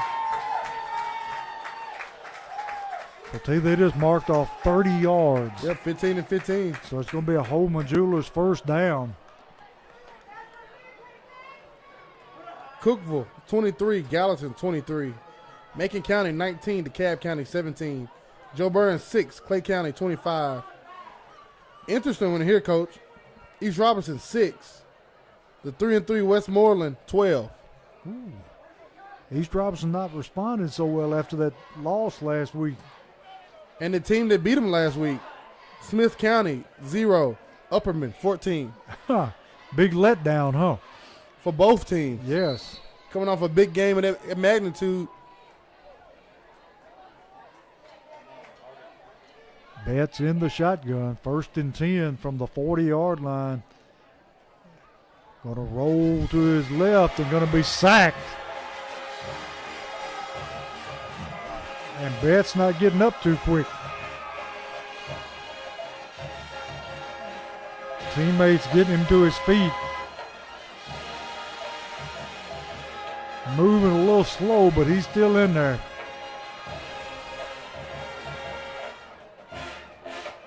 Two minutes 36 and counting. And T, looks like Betts' shoulder pad strap is broke. His back flap is sticking out, Coach. Yeah. Second down and about 16. And avoids the rush. Going to take it and run. Going up the sideline. Going to step out of bounds after a gain all the way down to the 26-yard line, 27. So that's going to be a Holman Jewelers first down and a Forklift Systems red zone. 2:12 left in the game. And Springfield moving the football.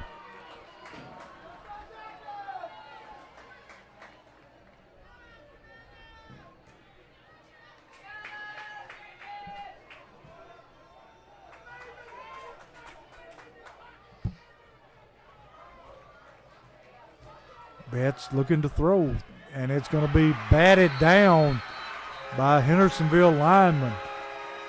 Going to bring up third down and 10.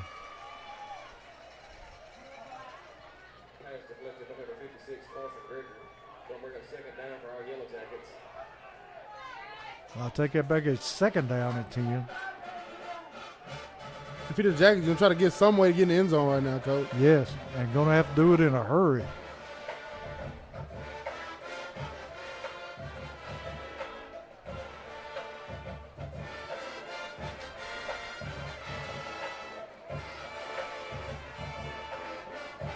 These corners just pressing. One safety in the middle of the field. Betts looking to throw. Got a man downfield. And it's going to be in and out of the hands of the receiver. It's Cameron Cobbins there. And we got a flag. And I'm not sure if they're calling interference. I think it's after the play. It's unsportsmanlike. Yeah, Coach. it's got to be.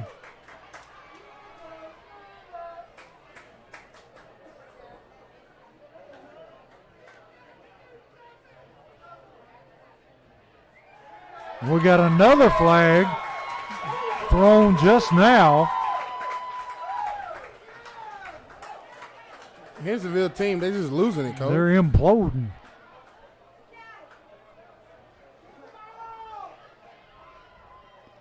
We'll see what the first flag was. I don't know if they're going to get it on Cobbins. I don't know if he puts his head back towards the guy or what. But if it's 2 on them, Coach, then it'll be first and goal. Yes, it will. But I won't say too much. We had a first and goal earlier, Coach. Yeah. We'll have to see. The referee's trying to sort this one out. I don't know if they flagged the receiver when he didn't get the interference call and he said something. We won't know until they say something, Coach. Don't want to speculate at this I point. have no idea. We'll just have to see what's going on. They're still talking about it. I think it's going to be both ways. Yes. Because we offsetting. But now they're looking for where the ball originally was, so I don't know. Because the ball originally somewhere, then you just respot in the same spot, replay it down, correct? Yeah. The ball is spotted at about the 30-yard line. So what did he just call? It was on Hendersonville. Both of them on him, Coach. Yeah.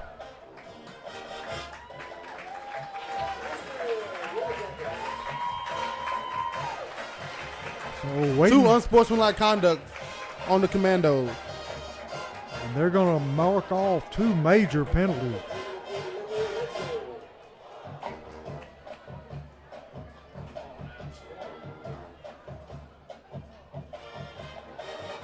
And see, that put Springfield down at about, let's see. It'd be first and goal. Yeah.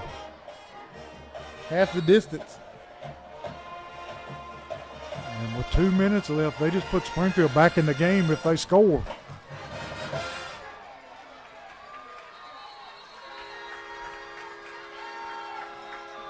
And we got a timeout, Hendersonville.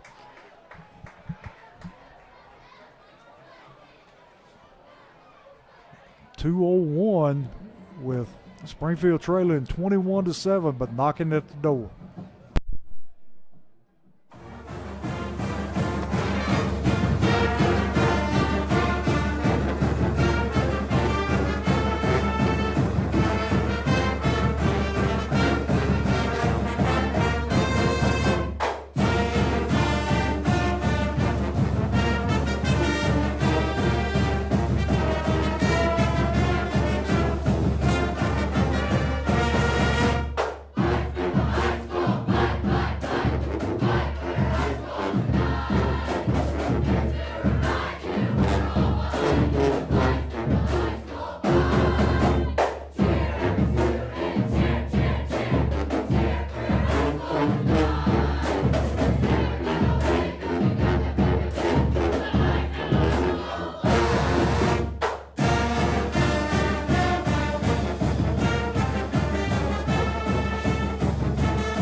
Back here where Cobbins takes the ball out of the Wildcat and he drives it down close to the goal line. Going to be second and goal from about the 2-yard line. Minute 46 and counting. T. Springfield with still 2 timeouts.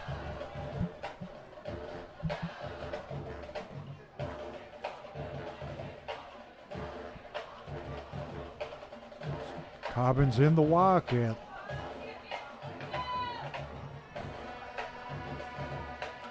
Gonna take it straight ahead, but there's flags everywhere. And we got an illegal procedure against Springfield.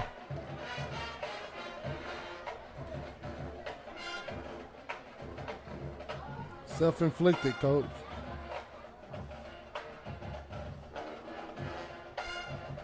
Gonna set us back to where it's 2nd down and 6.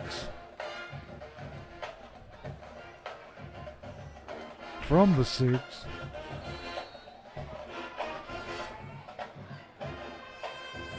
Cobbins in the shotgun. A Wildcat with Hurst to his left. Gonna keep it himself. Gonna be hit at the line of scrimmage and stop. Gonna bring up 3rd down. And we got a timeout, Springfield, with 1:03 left in the game.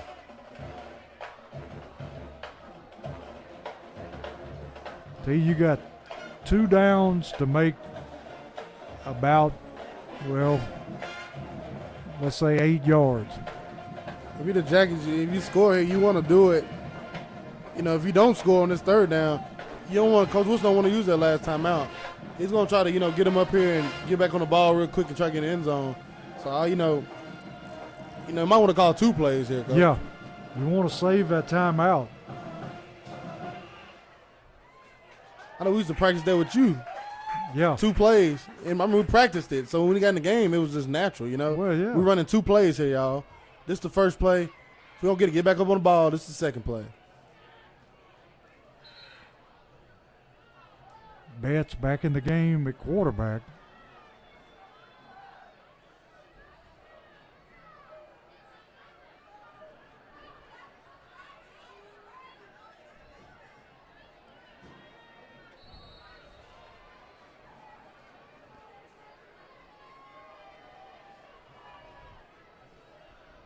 Betts rolling to the right, looking to throw. Gonna be sacked all the way back to about the 16-yard line.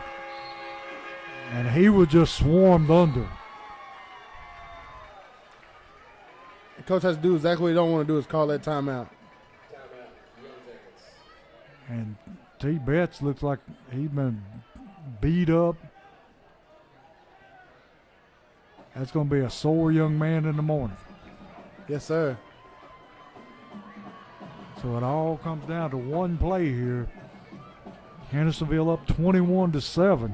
53 seconds left, and it's 4th down and goal from the 15. Final, Creekwood 0, Marshall County 41, Franklin County 24, Lincoln County 28. That's in the 4th quarter. 4th quarter, East Nashville 14, Smyrna 9.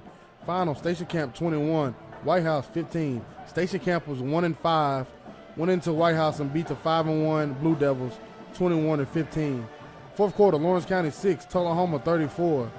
Final, Hardin County 35, Chester County 3.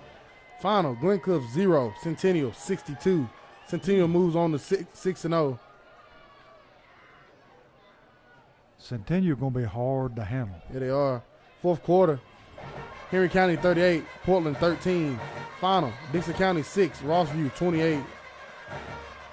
Springfield looking to throw and going to be intercepted in the end zone. And that's going to pretty much wrap it up.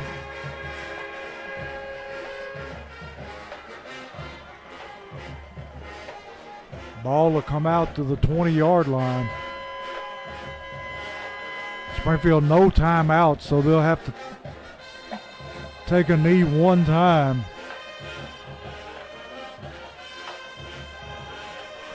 Hendersonville get out of Springfield out the nest tonight with a 21-7 win over the Jackets. 4 turnovers for the Jackets. 1 on their own 1 yard. 2 on goal-to-go situations. Yes. Hendersonville just going to take a knee. And they're probably going to have to snap it one more time.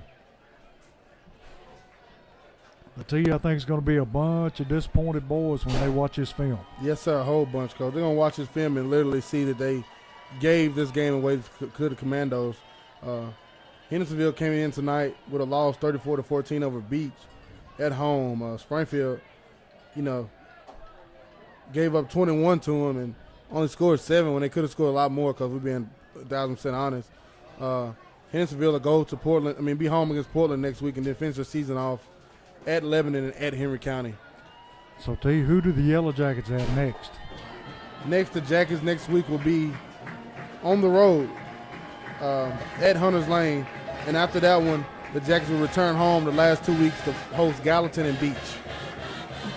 So, the final score, Hendersonville 21, Springfield 7.